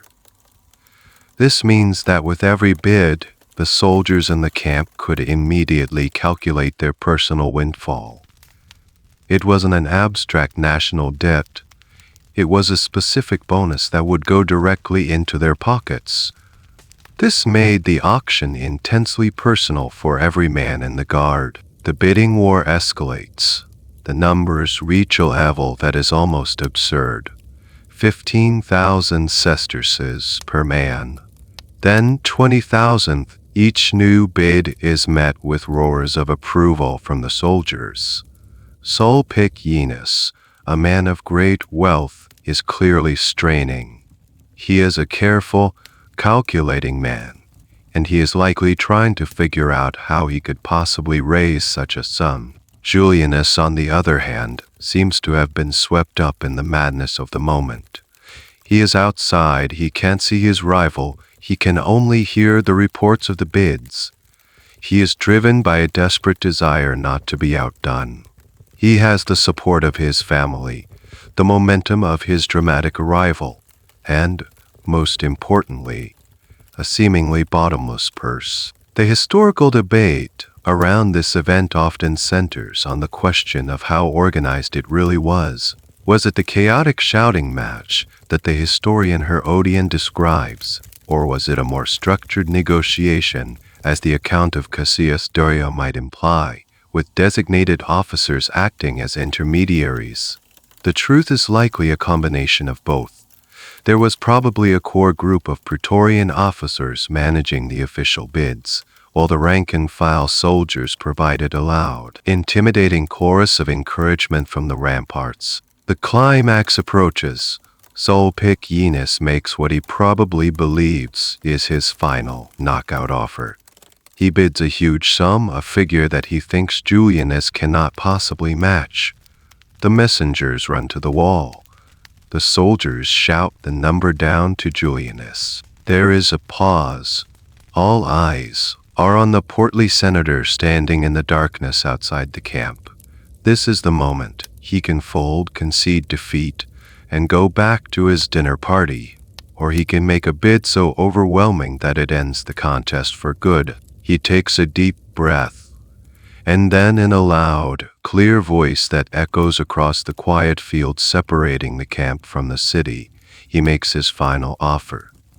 He bids 25,000 sesterces for every single man in the Praetorian Guard. 25,000 sesterces per man. The number hangs in the night air for a moment, almost too large to be real.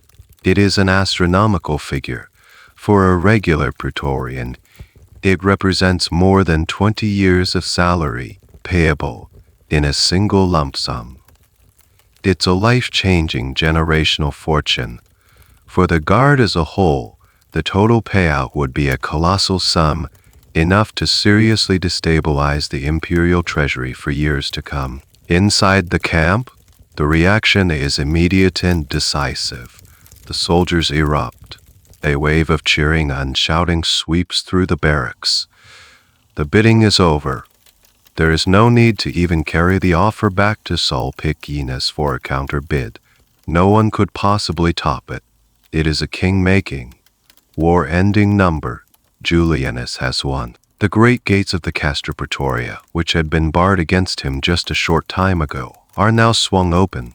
A delegation of officers comes out to greet him, their faces beaming. They are no longer stern guards, they are his newest, most enthusiastic employees. They welcome him into the camp that is now effectively his. Julianus is hoisted onto the shoulders of the soldiers, the traditional acclamation for a new emperor. Inside the very fortress where Perdiccans' murder was plotted, his successor is being paraded around in triumph, hailed as a savior and a generous benefactor. The irony is lost on no one, least of all the soldiers, who are already mentally spending their newfound riches. What about Sulpicius? The historical sources are brief on this point. As the victor Julianus is being celebrated, the loser is quietly escorted out of the camp. He is now just a private citizen again, and a man in a very dangerous position. He has just tried and failed to buy the throne. The new emperor is his direct rival. You can imagine his lonely walk back to the city, the cheers for Julianus echoing behind him. A small but interesting footnote: Julianus, in a surprising act of clemency, or perhaps political shrewdness, does not have Sulpicius executed. He is allowed to live, a loose end that, for now, the new emperor doesn't feel the need to tie up. The celebration inside the camp is ecstatic. The soldiers formally swear their oath of allegiance to their new commander-in-chief. They give him the imperial titles Augustus, Pater Patria, Father of the Country, Pontifex Maximus, High Priest.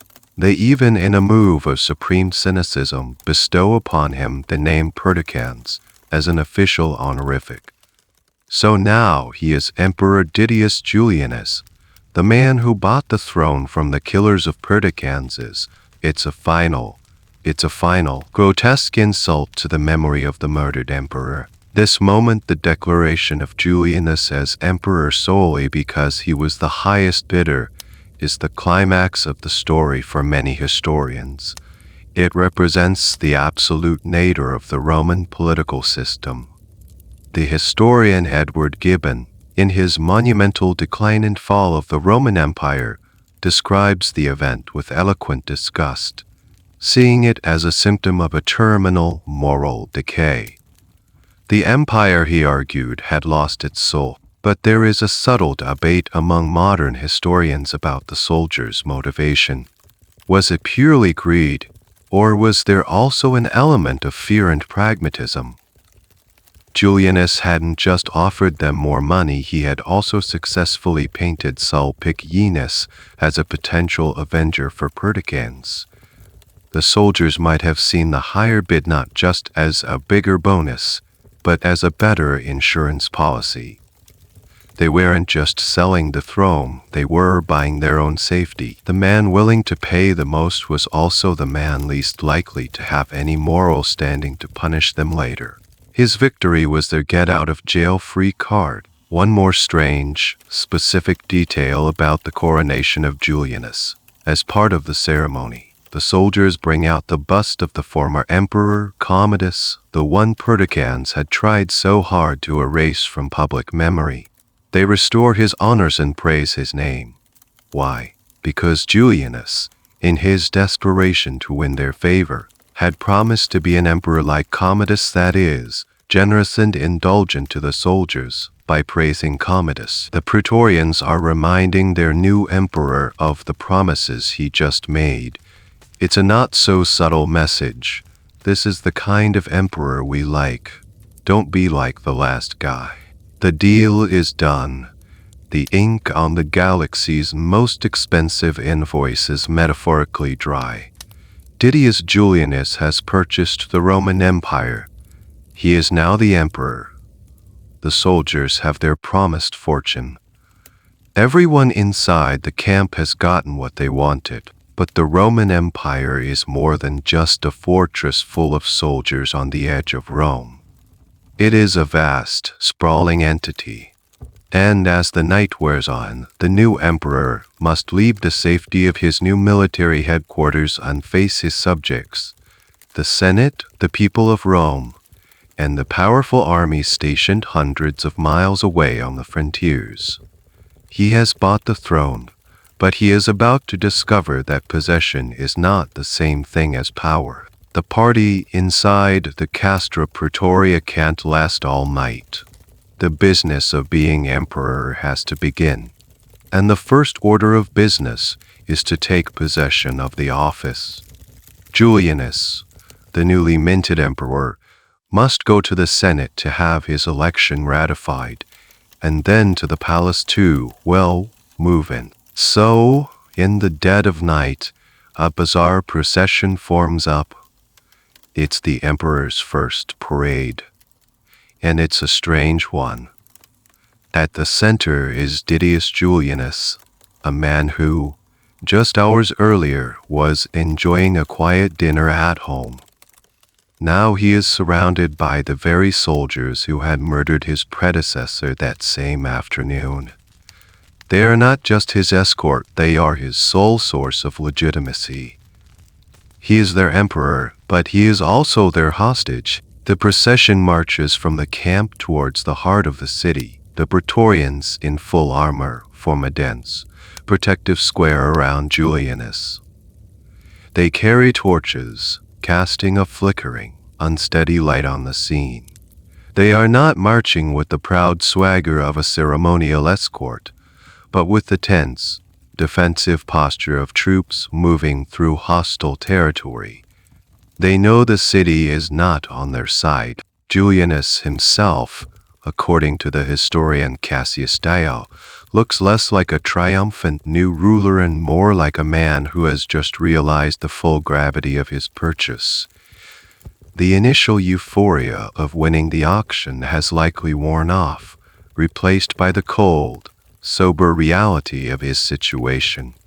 He has made an enemy of every other powerful man in Rome, and his only friends are the notoriously fickle soldiers he has just bribed. The first stop is the Senate House. Julianus needs the Senate's official sanction.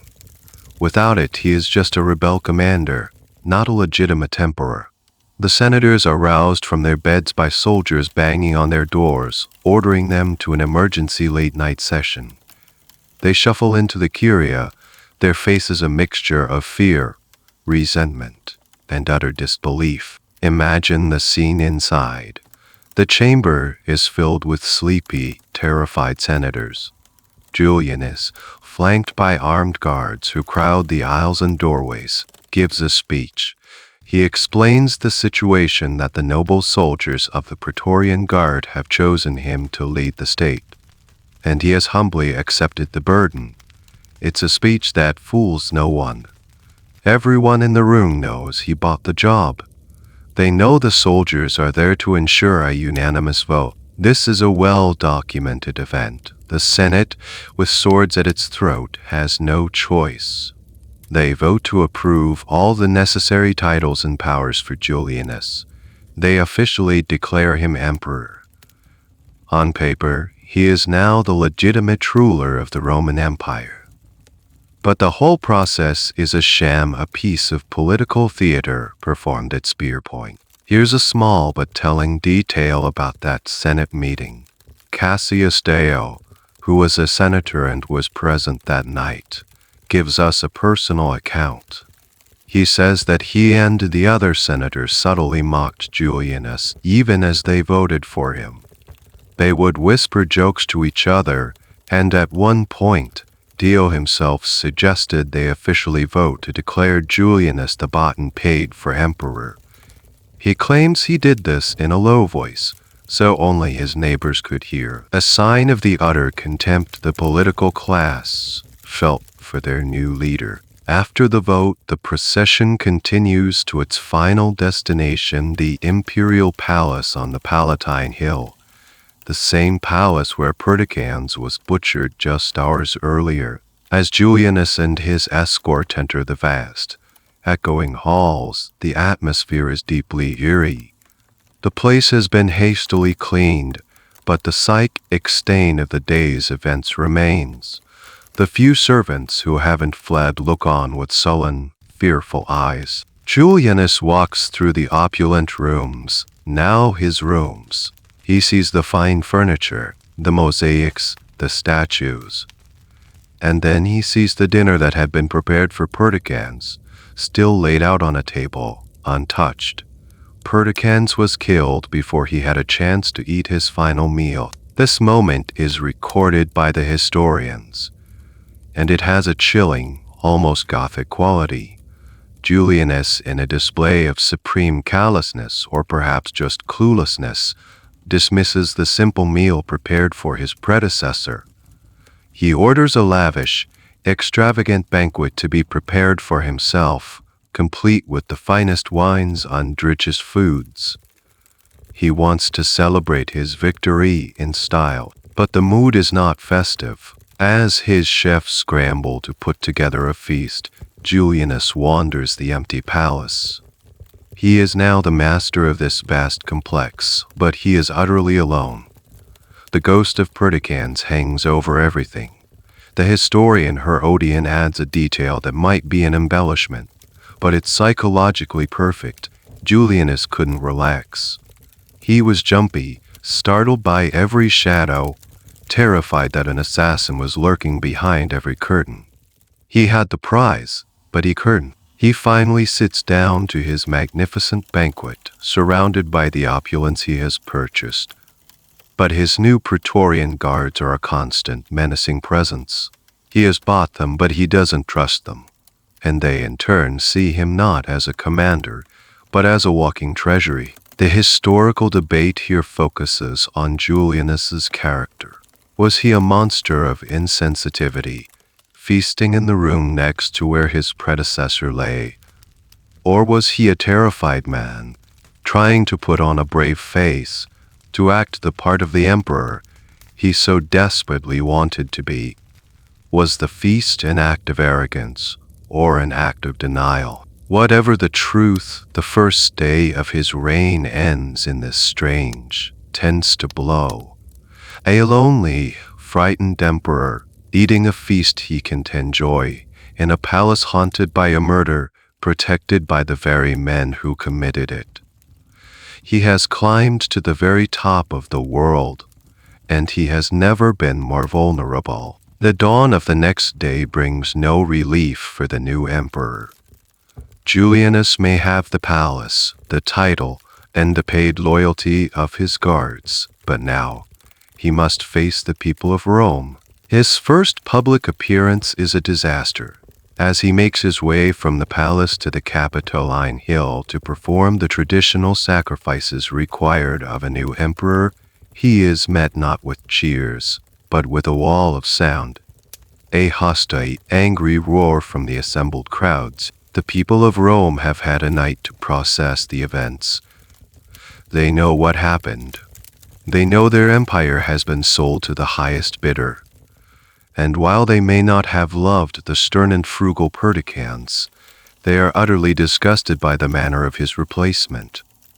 It's an insult to the dignity of Rome, and they take it personally. As Julianus and his heavy guard of praetorians move through the streets, the crowd begins to jeer and shout insults. They call him the auction emperor and the thief of the empire. They mock his portly figure and his decadent reputation. This is not a small protest in a corner of the Forum. It's a massive, citywide expression of contempt. The entire populace, from the poorest slum dweller to the respectable merchant, is united in its hatred for the new regime. This popular anger is a well-documented historical fact. The Roman mob, the plebs, could be a powerful political force. They might not have votes in the traditional sense, but they have a voice. And they have a voice, and they have numbers. And on this day, they are using that voice to scream their rejection of Didius Julianus. The procession reaches the Circus Maximus, the great chariot racing stadium. The vast arena is packed with people. But they are not there for the races. They have gathered to protest. As Julianus enters, the entire stadium erupts in a coordinated, rhythmic chant of curses.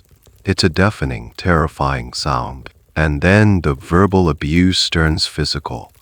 People start throwing things. Not just insults, but stones, small rocks, pieces of debris, whatever they can find. They rain down on the imperial procession.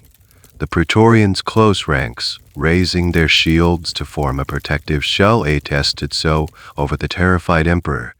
He is forced to cower under the shields of the men he bought, as his own subjects pelt him with rocks. Here we have a wonderfully specific and rather pathetic detail of the event. To try and placate the crowd, Julianus orders his heralds to announce a promise of a huge cash handout to every citizen. He is trying to do with the people what he did with the soldiers by their loyalty. But it backfires completely. The crowd sees it as another insult, a confirmation that he thinks every problem can be solved with money. Their anger only intensifies. They want him gone. The protests continue for days. The city is in a state of near open rebellion. The people refuse to acknowledge Julianus as emperor. They gather in public spaces, not to work or to trade, but to shout their defiance. In a particularly dramatic move, they gather in the Forum and publicly call on the provincial armies to come and save them.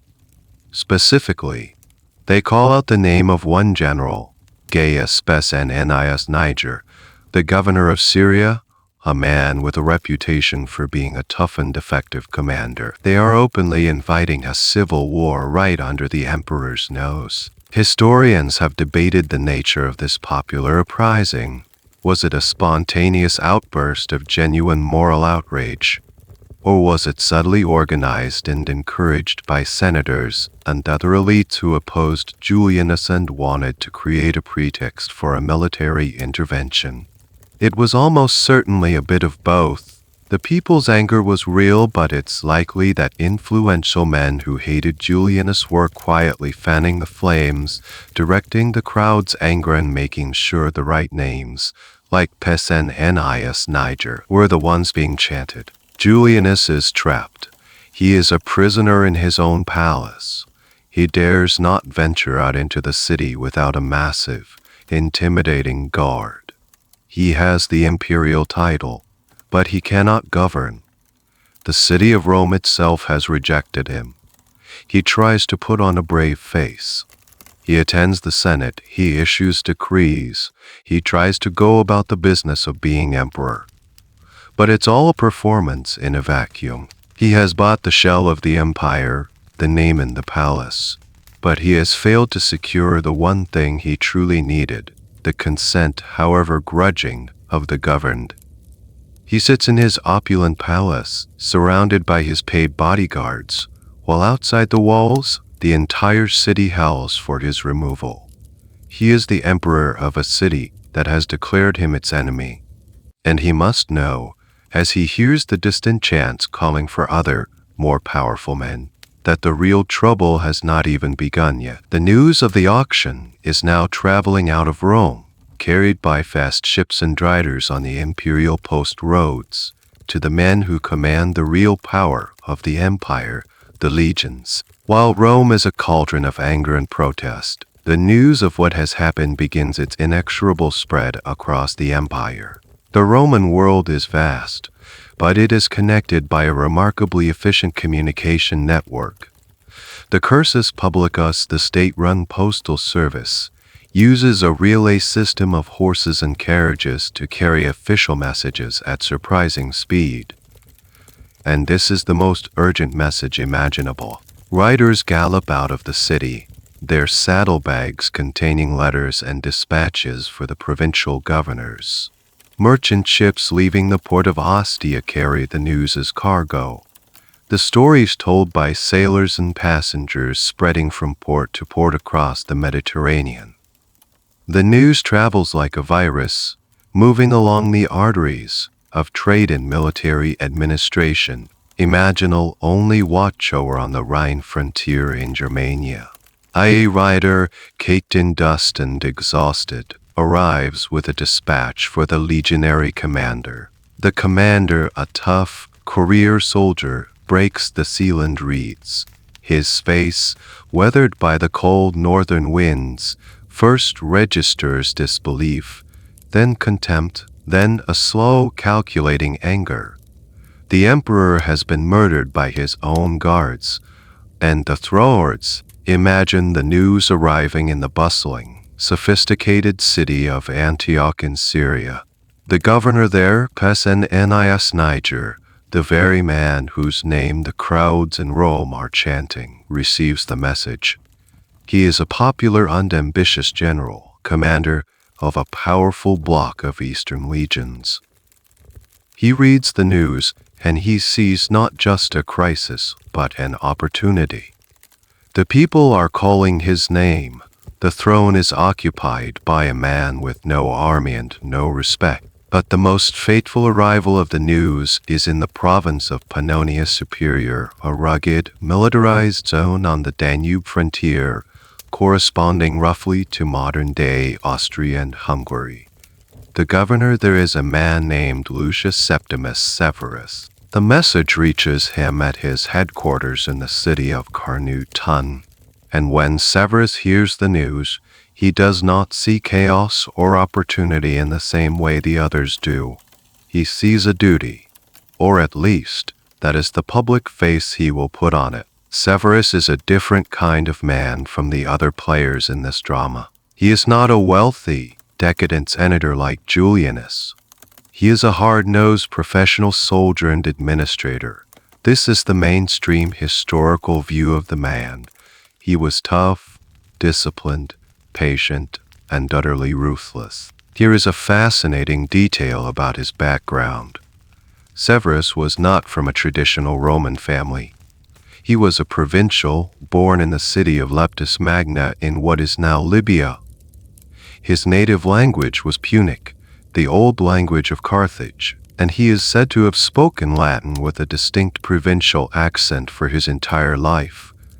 He was a Roman, a citizen, and a senator, yes, but he was an outsider, a man from the periphery who had clawed his way to the center of power through sheer talent and relentless ambition.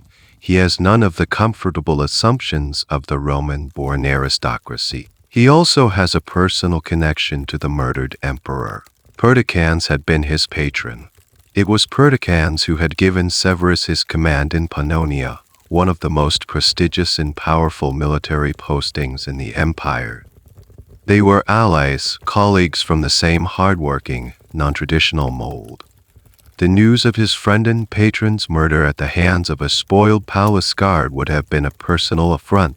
The historical debate here revolves around Severus's sincerity. When he hears the news, he claims to be acting out of a desire to avenge the respected Perdiccans. Was this his genuine motivation, or was it a brilliant piece of political branding? The Avenger of Perdiccans is a much better title than another ambitious general making a power grab. Most historians believe it was a shrewd combination of both. He likely did feel genuine anger and disgust at the murder and the auction, but he was also a master politician who knew exactly how to package his ambition in the language of honor and duty. Severus commands 3 legions on the Danube, and the legions in the neighboring provinces are loyal to him.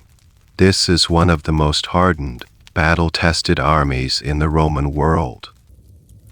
These are not the pampered praetorians of Rome. These are tough, professional soldiers who spend their lives fighting barbarian tribes across the river. Their loyalty is to their general, the man who leads them in battle and ensures they get paid. Severus knows he has a decision to make. Mercenaries Niger in Syria has a powerful army. Clodius Albinuas, the governor of Britain, has another.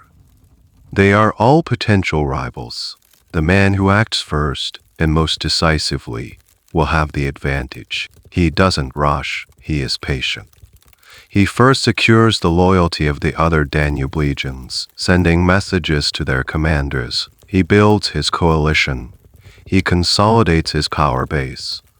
Then, when he is ready, he gathers his troops. He stands before the assembled legions at Carnuntum. The wind whips their standards, the eagles and banners of Rome's military might.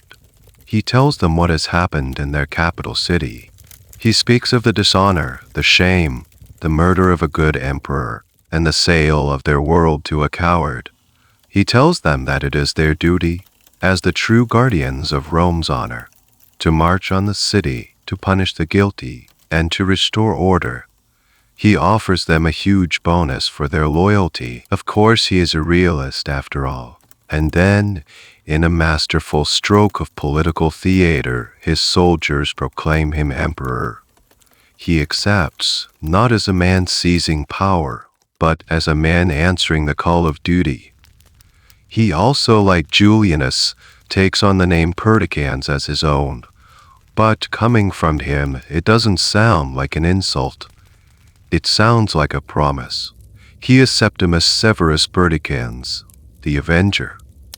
The news of the auction has reached the frontier, and the frontier is now marching on Rome. As the news of the auction radiates outwards from Rome, you can feel the empire holding its breath, waiting to see which of the great frontier generals will make the first move. The smart money is on Mercenaries Niger in Syria. He has the powerful eastern legions. He's popular, and his name is the one being chanted by the angry mobs in Rome. He seems like the natural choice to challenge the disgraced Julianus. But the smart money is wrong. The first and most decisive move comes not from the sunny east, but from the harsh, cold north, from Pannonia.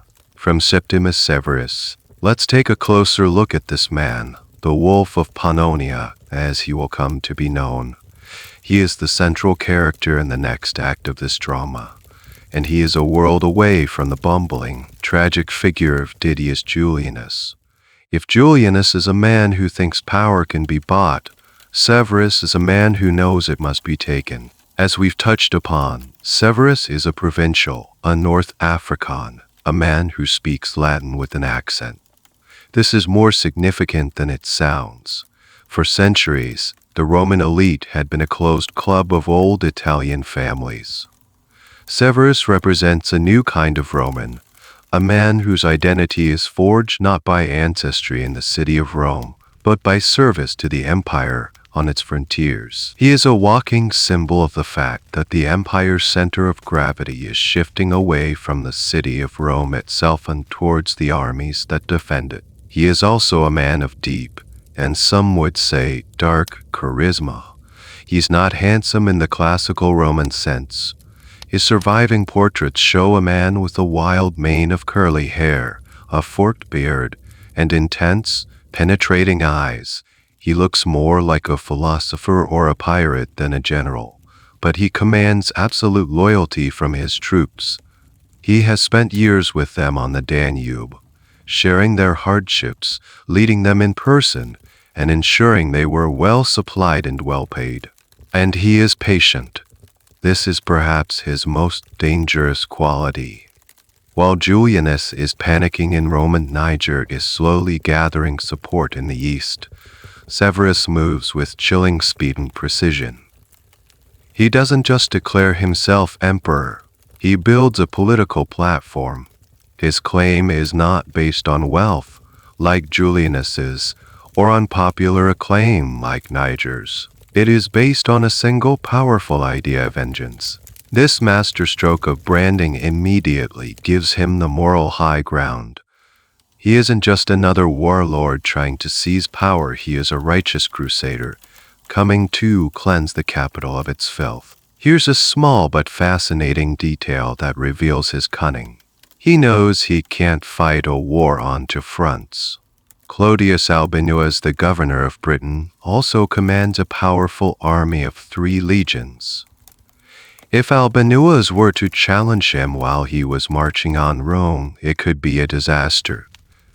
So, Severus sends a message to Albinus. It's a brilliant political move. He offers Albinus the title of Caesar.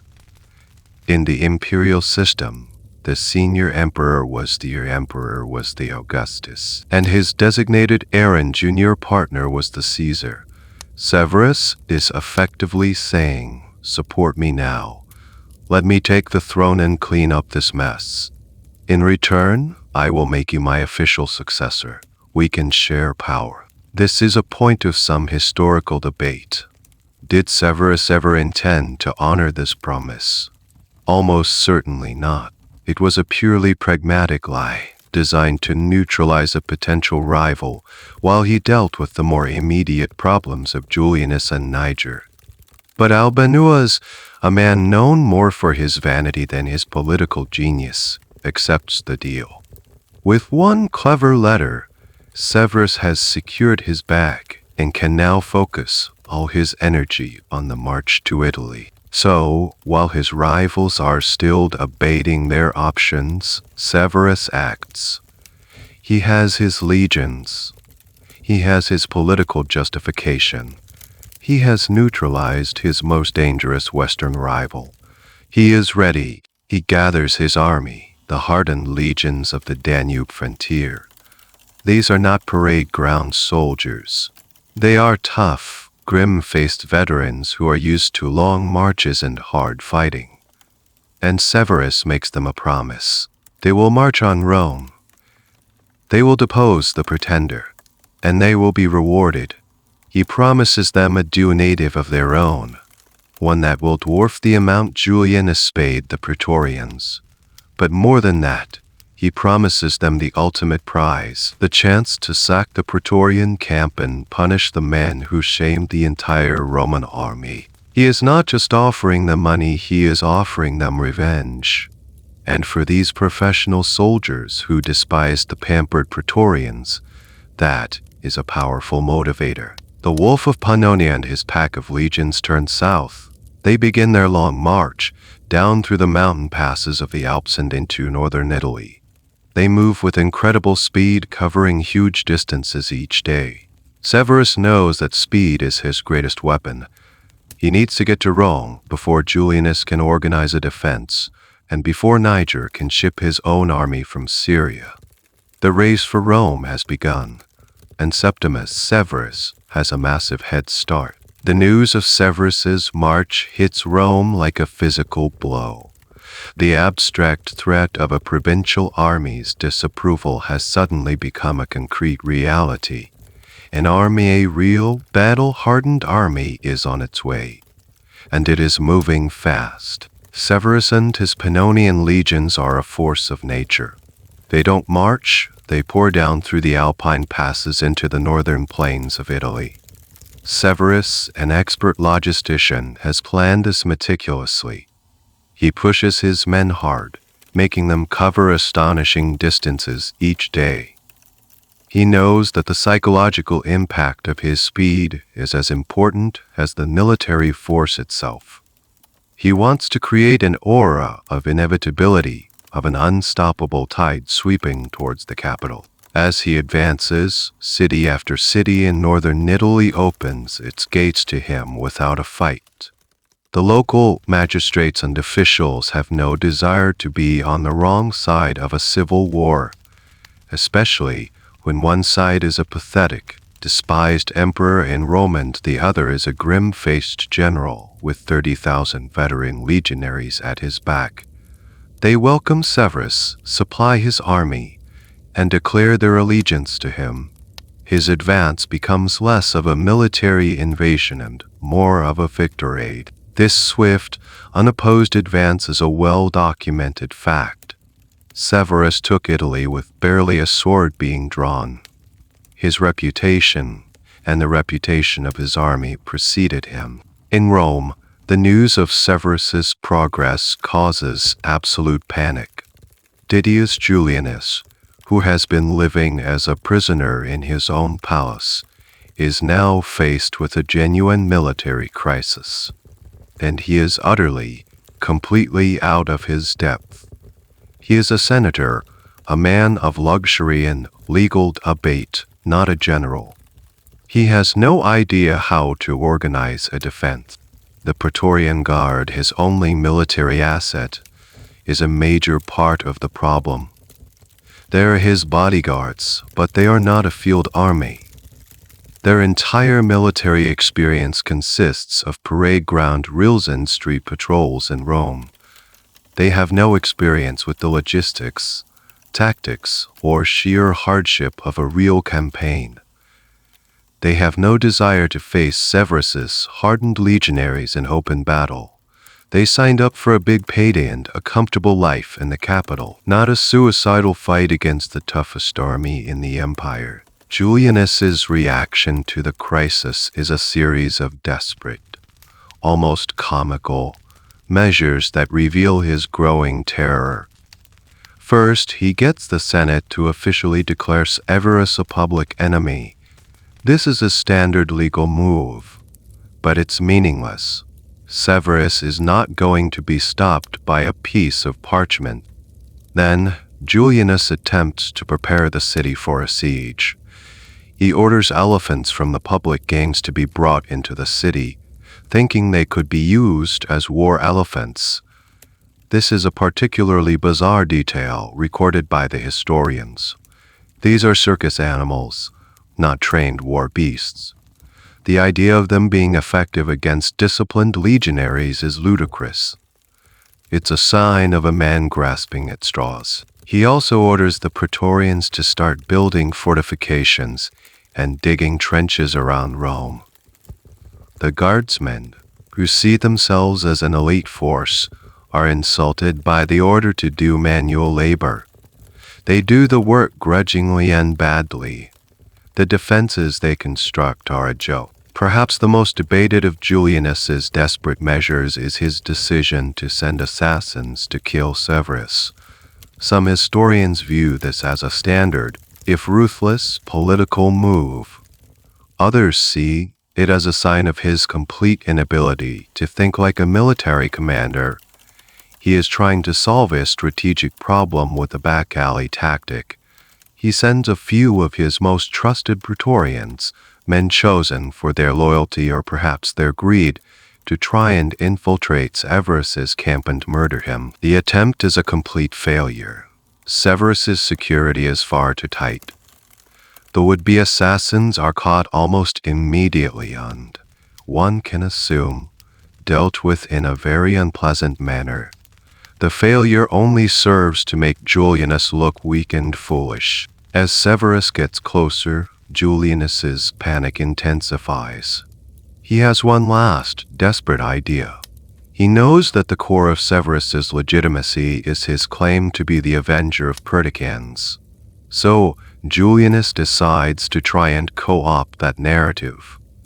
He orders the Senate to deify Perticans, to officially declare him a god, and to build a magnificent silver statue in his honor. He was trying to send a message to Severus that he respected Perticans too, that they were on the same side, and there was no need for all this unpleasantness. It's a pathetic attempt to appease the approaching general, and it convinces no one. Severus is not marching on Rome to see a statue built. He is marching on Rome to seize power. The legions of the Danube continue their relentless advance. They cross the Rubicon, the small river that traditionally marked the boundary of Italy, the same river Caesar had crossed centuries before to launch his own civil war. The symbolism is potent. A new power is coming from the provinces to cleanse the capital. The noose around Didius Julianus is tightening with every passing day as the legions of Severus sweep down the Italian peninsula. Meeting no resistance, the mood in Rome coalesces from panic into a kind of surreal, dark comedy. The city is watching the slow-motion collapse of a regime that never really began. Didius Julianus, the auction emperor, is trapped, and his attempts to save himself become more and more pathetic. His grand strategy of using circus elephants and sending bumbling assassins has failed. His Praetorian Guard, the men for whom he bankrupted himself, are proving to be worse than useless. They grumble about having to dig ditches, their morale plummets, and desertions begin to rise. Small groups of guards, seeing the writing on the wall, start slipping out of the city at night, hoping to either melt back into the civilian population, even better, to reach Severus's camp and offer their services to the winning side. Julianus, watching his only military support begin to evaporate, tries a new tactic: magic. This is a wonderfully strange and well-attested detail of his final days. Desperate and superstitious, Julianus calls upon magicians and soothsayers. He orders them to perform secret rites and cast spells to try and halt Severus's advance or turn the hearts of his soldiers. The historian Cassius Dio, with the contempt of an educated Roman for such things, reports that some of these rituals were dark and sinister, allegedly involving forbidden sacrifices. It's the act of a man who has exhausted all rational options and is now turning to the supernatural for a miracle. He is, in essence, trying to use voodoo to stop a legionary army. This turn to magic is a point of some minor historical debate. Was Julianus a genuinely superstitious man who believed this could work? Or was it a performance for the benefit of the public, an attempt to look like he was still doing something, anything to save the city? Given his state of mind, it's quite possible he was desperate enough to believe in anything that offered a sliver of hope. While Julianus is busy with his magic spells, the Praetorians try their own hand at strategy. They convince Julianus to send a delegation of their finest officers to meet with Severus's troops. Their plan is not to fight but to try and persuade the legionaries to abandon their general. They will appeal to their common bond as fellow soldiers. This plan is, of course, hopelessly naive. The idea that these pampered palace guards could talk a hardened Pannonian legionary out of his loyalty to a general like Severus is absurd. The legionaries probably laughed them out of the camp. Julianus then tries a more personal approach. He decides to use his family as a bargaining chip. He sends a deputation of Vestal virgins to plead his case to Severus. The Vests, alas, were the most sacred and respected figures in Rome, priestesses of the goddess Vesta, whose sanctity was supposed to be inviolable. Using them as political messengers was a rare and powerful gesture. Julianus hopes that Severus, a man who publicly presents himself as a traditionalist, would not additionalist. He wants them to carry a message of peace and compromise. But Severus is a pragmatist. He meets the Vestales with all due respect, listens to their message politely, and then sends them back to Rome and continues his march. The human shield of sacred priestesses has failed. His next idea is even more desperate. He summons the Senate and forces them to appoint him as co-commander of the Praetorian Guard, alongside a seasoned general. He thinks that by taking on a military title himself, he will somehow command more respect from the soldiers. It's a pathetic gesture. Putting on a general's uniform doesn't make you a general, and everyone knows it. Finally, with Severus's vanguard, now just a few days' march from the city, Julianus plays his last, most desperate card. He will try to make a deal.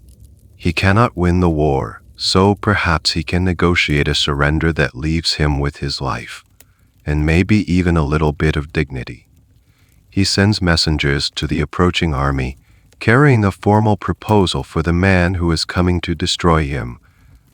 It is perhaps the most audacious and delusional proposal in the history of Roman politics. He is about to make Severus an offer he can very easily refuse. With the legions of Septimus Severus practically at the city gates, the endgame for Didius Julianus has arrived.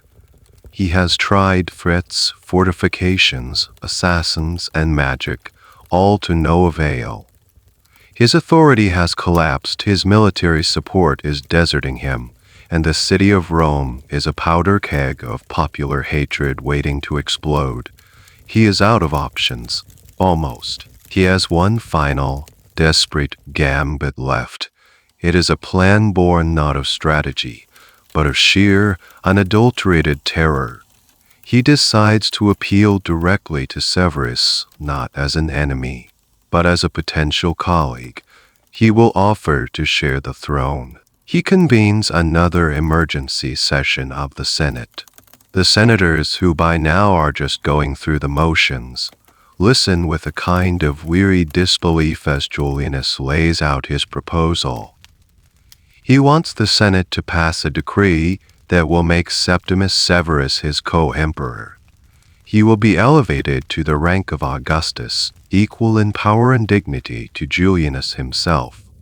They will rule the empire together as partners. It is a breathtakingly naive proposal. Julianus seems to believe that Severus is just another ambitious politician who can be bought off with a title.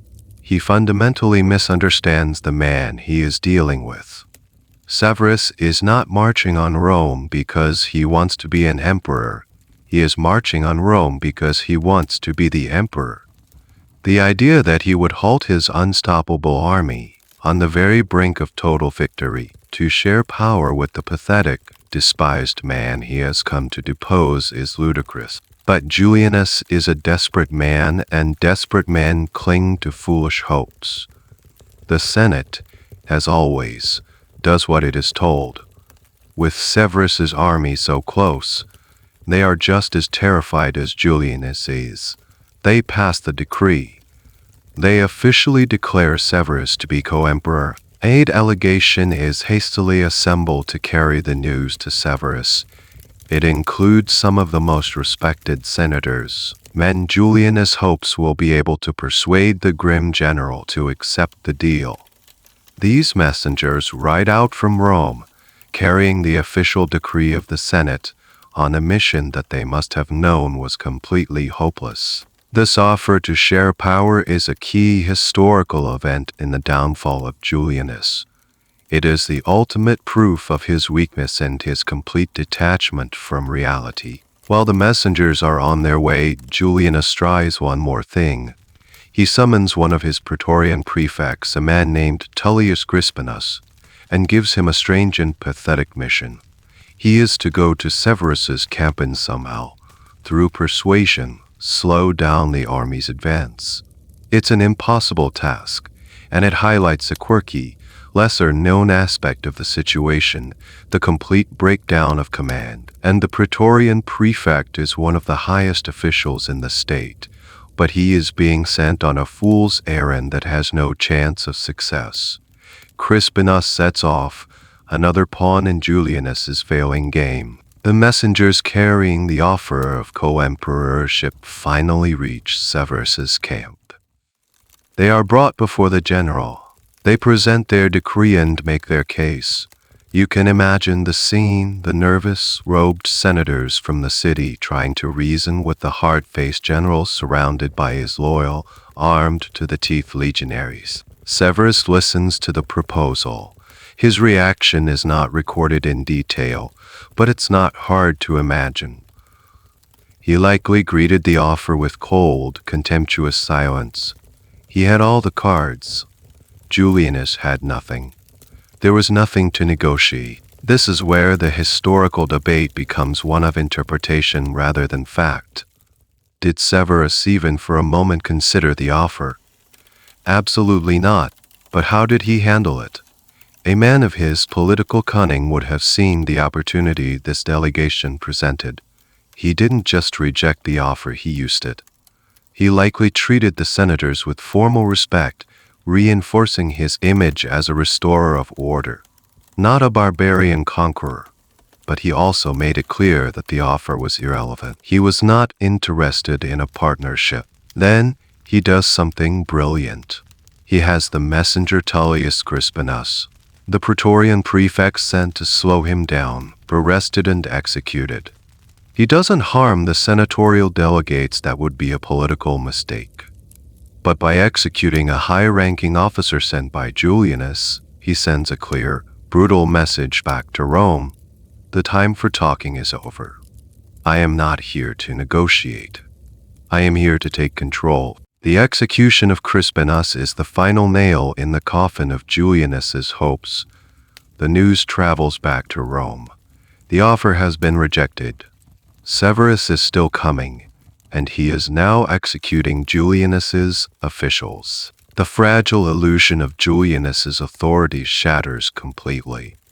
He has offered to give away half of his power, and his enemy has refused it. He has nothing left to offer. He is an emperor in name only, waiting in his palace for the end to arrive. The news of the rejected offer and the execution of Tullius Crispinus spreads through Rome like a death sentence. The game is over. Severus is coming, and he is not in a forgiving mood. For the last remaining supporters of Didius Julianus, this is the moment of final decision. All eyes now turn to the Praetorian Guard. They are the only things standing between Severus and the palace. They are the men Julianus paid a fortune to protect him. Their loyalty is his last and only line of defense. And that loyalty, which was never more than a financial transaction, now proves to be completely worthless. The Praetorians are soldiers, but they are not fools. They can see the situation as clearly as anyone else. They are hopelessly outnumbered. Their opponent is one of the most formidable armies in the Roman world, led by a ruthless and brilliant general. Their own emperor is a pathetic figure, despised by the people in the Senate. Fighting for him would be suicide. And for what? To defend the honor of a man who bought his office. There is no honor in it. And more importantly, the guards in the Castra Praetoria do the only logical thing a group of self-interested mercenaries can do. They cut their losses and betray their boss. The process of their defection is swift and total. It begins with the soldiers who had been sent out of the city to confront Severus's vanguard. Instead of fighting, they simply surrender and switch sides. Then, the desertions from the camp in Rome, which had been a trickle, become a flood. The final act of betrayal is orchestrated by the remaining Praetorian leadership. They convene a secret meeting. They know they are in an impossible position. They are stained by the murder of Perticans and their association with Julianus. When Severus arrives, he will hold them accountable. Their only hope for survival is to offer him something of value, and the only thing they have left to offer is the head of Didius Julianus. So, they make a deal. They send messengers to Severus offering to abandon Julianus and arrest him. In exchange, they plead for their own lives. They are, in effect, trying to trade the emperor they created for a pardon from the emperor who is coming to replace him. This is the mainstream historical account. The Praetorians themselves sealed Julianus's fate. Having made their decision, they act on it. They seize control of the palace gates, effectively placing Julianus under house arrest. They send a message to the new consul, a man named Silius Massala, informing him that they no longer support Julianus. This is where a subtle but interesting historical question arises. Who really made the final move? Did the Praetorians act on their own initiative? Or did the Senate, emboldened by Severus's imminent arrival, secretly communicate with the guard and orchestrate the betrayal? Cassius Dio's account suggests the Senate took the lead. The consul convened a meeting, and they passed a series of motions. They formally sentenced Didius Julianus to death. They deified Perdiccans for the second time, and they officially named Septimus Severus as the new emperor. Then, they communicated this decision to the Praetorians, who were only too happy to comply. It was likely a coordinated effort. The Senate provided the legal justification, and the Praetorians provided the muscle. It was a partnership of convenience between two groups who were desperate to get on the right side of the incoming power. A tribune, an officer of the guard, is dispatched from the Senate house to the palace. His orders are simple: to carry out the death sentence. Julianus is in the palace, aware that he has been abandoned. The vast, opulent building has become his prison. The guards who were supposed to protect him are now his jailers.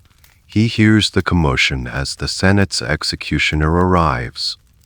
He knows what is coming. He is found in a private room alone. His last hours are a pathetic spectacle. The man who had boasted of his wealth and ambition is now reduced to a terrified, pleading wreck.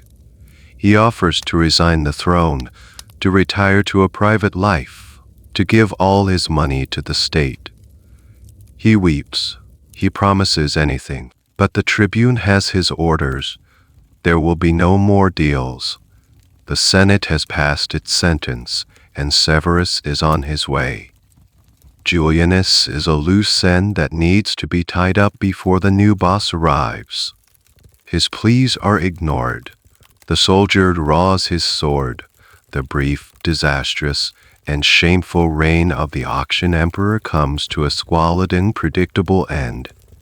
And as he died, the historian Cassius Dio recorded his final, pathetic question about what evil he had done, or whom he had done. It's a line that perfectly captures the man. He never understood. He saw the world as a series of transactions, and in his own mind, he had done nothing wrong. He had simply made a purchase.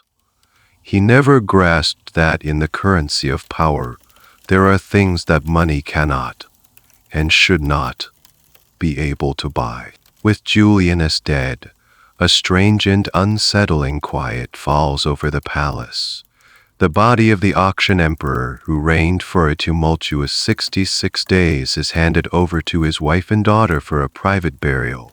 He is a footnote now, a problem that has been solved. The city of Rome holds its breath, waiting for the arrival of its new master. The Praetorian Guard, having delivered the head of their former employer metaphorically this time, now waits nervously in their camp. They have done what was asked of them. They have switched their allegiance. They are hoping, praying, that their last-minute betrayal will be enough to save them. They have received messages from Severus, promising them a pardon if they cooperate. They cling to this promise like a drowning man to a piece of driftwood. Severus and his army make their formal entry into the city a few days later. But it is not the triumphant victory parade he might have wanted. He is a cautious man, and he knows the city is still a dangerous place. He enters not as a liberator, but as a conqueror taking possession. His legions are in full battle order, a terrifying and awe-inspiring sight for the citizens of Rome who are used to seeing only the gaudy dress uniforms of the praetorians. His first order of business is to deal with the murderers of Perticans, and by extension, the entire Praetorian Guard. He has no intention of honoring the pardon he promised them. That promise was a tool, a means to an end, and it has served its purpose. He now needs to make an example of them, to show that the age of king-breaking soldiers is over. He summons the entire Praetorian Guard to assemble on a large field outside the city. They are to come unarmed, wearing their finest parade uniforms as if to greet their new emperor. It's a trick, and a transparently obvious one, but the Praetorians have no choice but to obey. To refuse would be an open act of rebellion, and they no longer have the stomach for a fight. So, the Praetorians march out of their camp for the last time. They leave their swords, their spears, and their armor behind. They are dressed for a party, not a battle. They form up on the field, a splendid-looking but utterly defenseless body of men, and then Severus brings his trap. While the Praetorians are assembled on the field, a separate detachment of Severus's most loyal legionaries marches to the Castra Praetoria. They find the camp undefended and seize it, along with all the weapons and equipment the guards left behind. At the same time, Severus's army surrounds the field where the unarmed Praetorians are waiting. The legionaries, grim-faced and fully armed, form a solid ring of steel around the terrified palace guards. The trap is sprung. The Praetorians are caught helpless. Severus rides into their midst, his face a mask of cold fury. He ascends a platform and delivers a blistering speech. He berates them for their crimes. He calls them cowards, traitors, and murderers. He recounts their history of corruption and insubordination, culminating in the ultimate crime of killing their emperor and the ultimate shame of selling the empire. The Praetorians, trapped and terrified, fall to their knees. They beg for mercy. But Severus is not a merciful man. This is a key historical moment, the dissolution of the old Praetorian Guard. Severus does not order a mass slaughter, which he easily could have. That would have been too bloody and might have turned public opinion against him. He does something far more humiliating. He formally strips them of their rank. He has his men go through the ranks, literally tearing the military decorations and insignia from their uniforms. He confiscates their horses and their ceremonial daggers. He cashiers them, dishonorably discharging every single man from military service. They are no longer soldiers. They are disgraced civilians. Then comes the final, ultimate humiliation. He banishes them.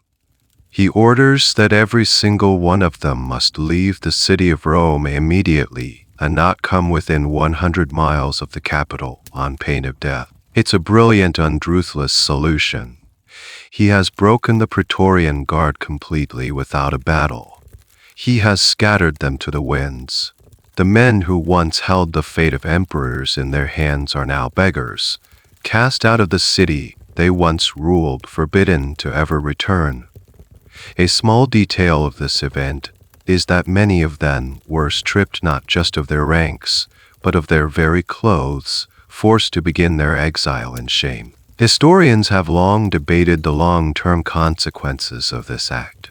By destroying the Italian-based Praetorian Guard, was Severus simply removing a corrupt institution? Or was he fundamentally changing the nature of the Roman state? Some argue it was a necessary reform that ended the Praetorians' toxic influence on politics. Others argue that it was a pivotal moment in the militarization of the government. Severus was not getting rid of the Praetorian Guard as an institution, he was just getting rid of the old members. He would soon replace them with a new guard, twice the size, hand-picked from his own loyal frontier legions. The new Praetorian Guard would no longer be an Italian elite, it would be a garrison of foreign roots, loyal only to the emperor, further isolating the ruler from the Senate and the people of Rome. The old Praetorians, disgraced and banished, shuffle away from the field, their grand ambitions reduced to nothing. The problem of the guard has been solved. The last loose end from the auction of the empire has been tied up. The stage is now clear. Septimus Severus is the undisputed master of Rome. But his work is not yet done. Pescennius Niger, the man the crowds had called for, is still in Syria with his army. A civil war is still inevitable. The city is quiet, ruled by the cold, calculating gaze of the wolf of Pannonia. But what of the man who started it all? What of the last man in the palace before Severus's arrival? Our story ends where it began, in that vast, empty building. Before the tribune with the drawn sword, a terrified old man, Didius Julianus, uttered his final, bewildered question about what evil he had done or whom he had killed.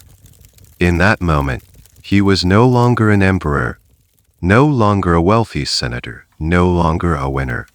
He was just a man who had made the worst deal in history, and the payment was finally coming due. And so the strange, sordid chapter comes to a close. The auction is over. The buyer is dead. The auctioneers are disgraced and exiled. A new, harder man sits on the throne. Rome, ever resilient, moves on. But the story leaves behind a faint, indelible stain on the pages of history, a reminder of a time when the world's graded like a piece of merchandise at a flea market. You can almost feel the city exhale, a long, collective sigh of relief and exhaustion. The chaos is over. The shouting has stopped. The streets are calm again under the watchful eyes of Severus's legionaries. They are a more intimidating, but also a more predictable presence than the arrogant Praetorians they replaced. There is a sense of order, but it is a cold, hard order imposed by the sword. Let's step back for a moment and look at the final fates of the key players, the epilogue to our tale. Didius Julianus, as we know, met his end alone in the palace, a saddened, pathetic figure. His brief, 66-day reign would be remembered forever as a cautionary tale about the limits of wealth and the follies of ambition. He bought the empire, but he could never truly own it. Septimus Severus, the Wolf of Pannonia, would go on to have a long and transformative reign. He was exactly what he appeared to be, tough, ruthless, and intelligent. He would fight and win the civil war against Pescennius Niger, and then another against Clodius Albinus in Britain. So much for that power-sharing deal. He would establish a new dynasty, the Severan dynasty, and would rule for 18 years. He fundamentally changed Rome, shifting its power, shifting it to the army. His famous deathbed advice to his sons was simple and direct. Get along, pay the soldiers, and ignore everyone else. It was a cynical but accurate summary of his political philosophy, a philosophy forged in the fires of the year 193. The Praetorian Guard was, as an institution, forever altered. The new guard, filled with Severus's loyal Danube legionaries, was a different beast entirely. It was larger, more powerful, and completely beholden to the emperor. It was no longer a kingmaker, but simply the emperor's personal army, a two-love autocratic rule. The special link between the guard and the city of Rome was broken forever. And what of the money? The 25,000 sesterces per annum that Julianus promised. This is a fascinating final detail. He never paid it. He couldn't. He didn't have the cash, and he never had the time to raise it. The Praetorians betrayed and murdered Perticians, and then sold the empire to Julianus, all for a promise of a fortune that they never actually received. Their grand, cynical enterprise ended in total failure. They lost their jobs, and they didn't even get the money. It is perhaps the most fittingly ironic end to their story. The historical debate that lingers over this entire affair is a profound one. Was the year of the five emperors as 193 AD would come to be known, counting Perticians, Julianus, Niger, Albinus, and Severus, a bizarre anomaly, a moment of collective madness from which Rome quickly recovered? Or was it a fatal turning point, the moment when the implicit rules of the Roman system were broken beyond repair? Many historians from Gibbon onwards have seen it as the beginning of the end. The crisis of the 3rd century, a 50-year period of chaos, civil war, and near collapse, was just a few decades away. The events of 193, they argue, set the precedent. It showed every ambitious general on every frontier that the throne was there for the taking, if you had a loyal army and enough nerve. It fatally weakened the authority of the sanitary coups as the primary method of political change. Aim or revisionist view might argue that the system was already broken, and the auction was just a particularly lurid symptom of a deeper disease. The rot had set in long before, perhaps under Commodus or even earlier. The delicate balance between the emperor, the Senate, and the army, which Augustus had so carefully crafted, had been eroding for generations.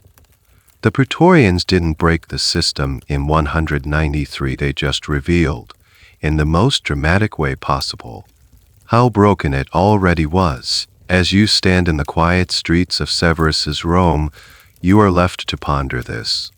You have witnessed a moment when all the grand ideals of empire, honor, duty, justice were stripped away, and all that was left was a raw, naked transaction. A sale, an auction. You saw how little it was worth in the end.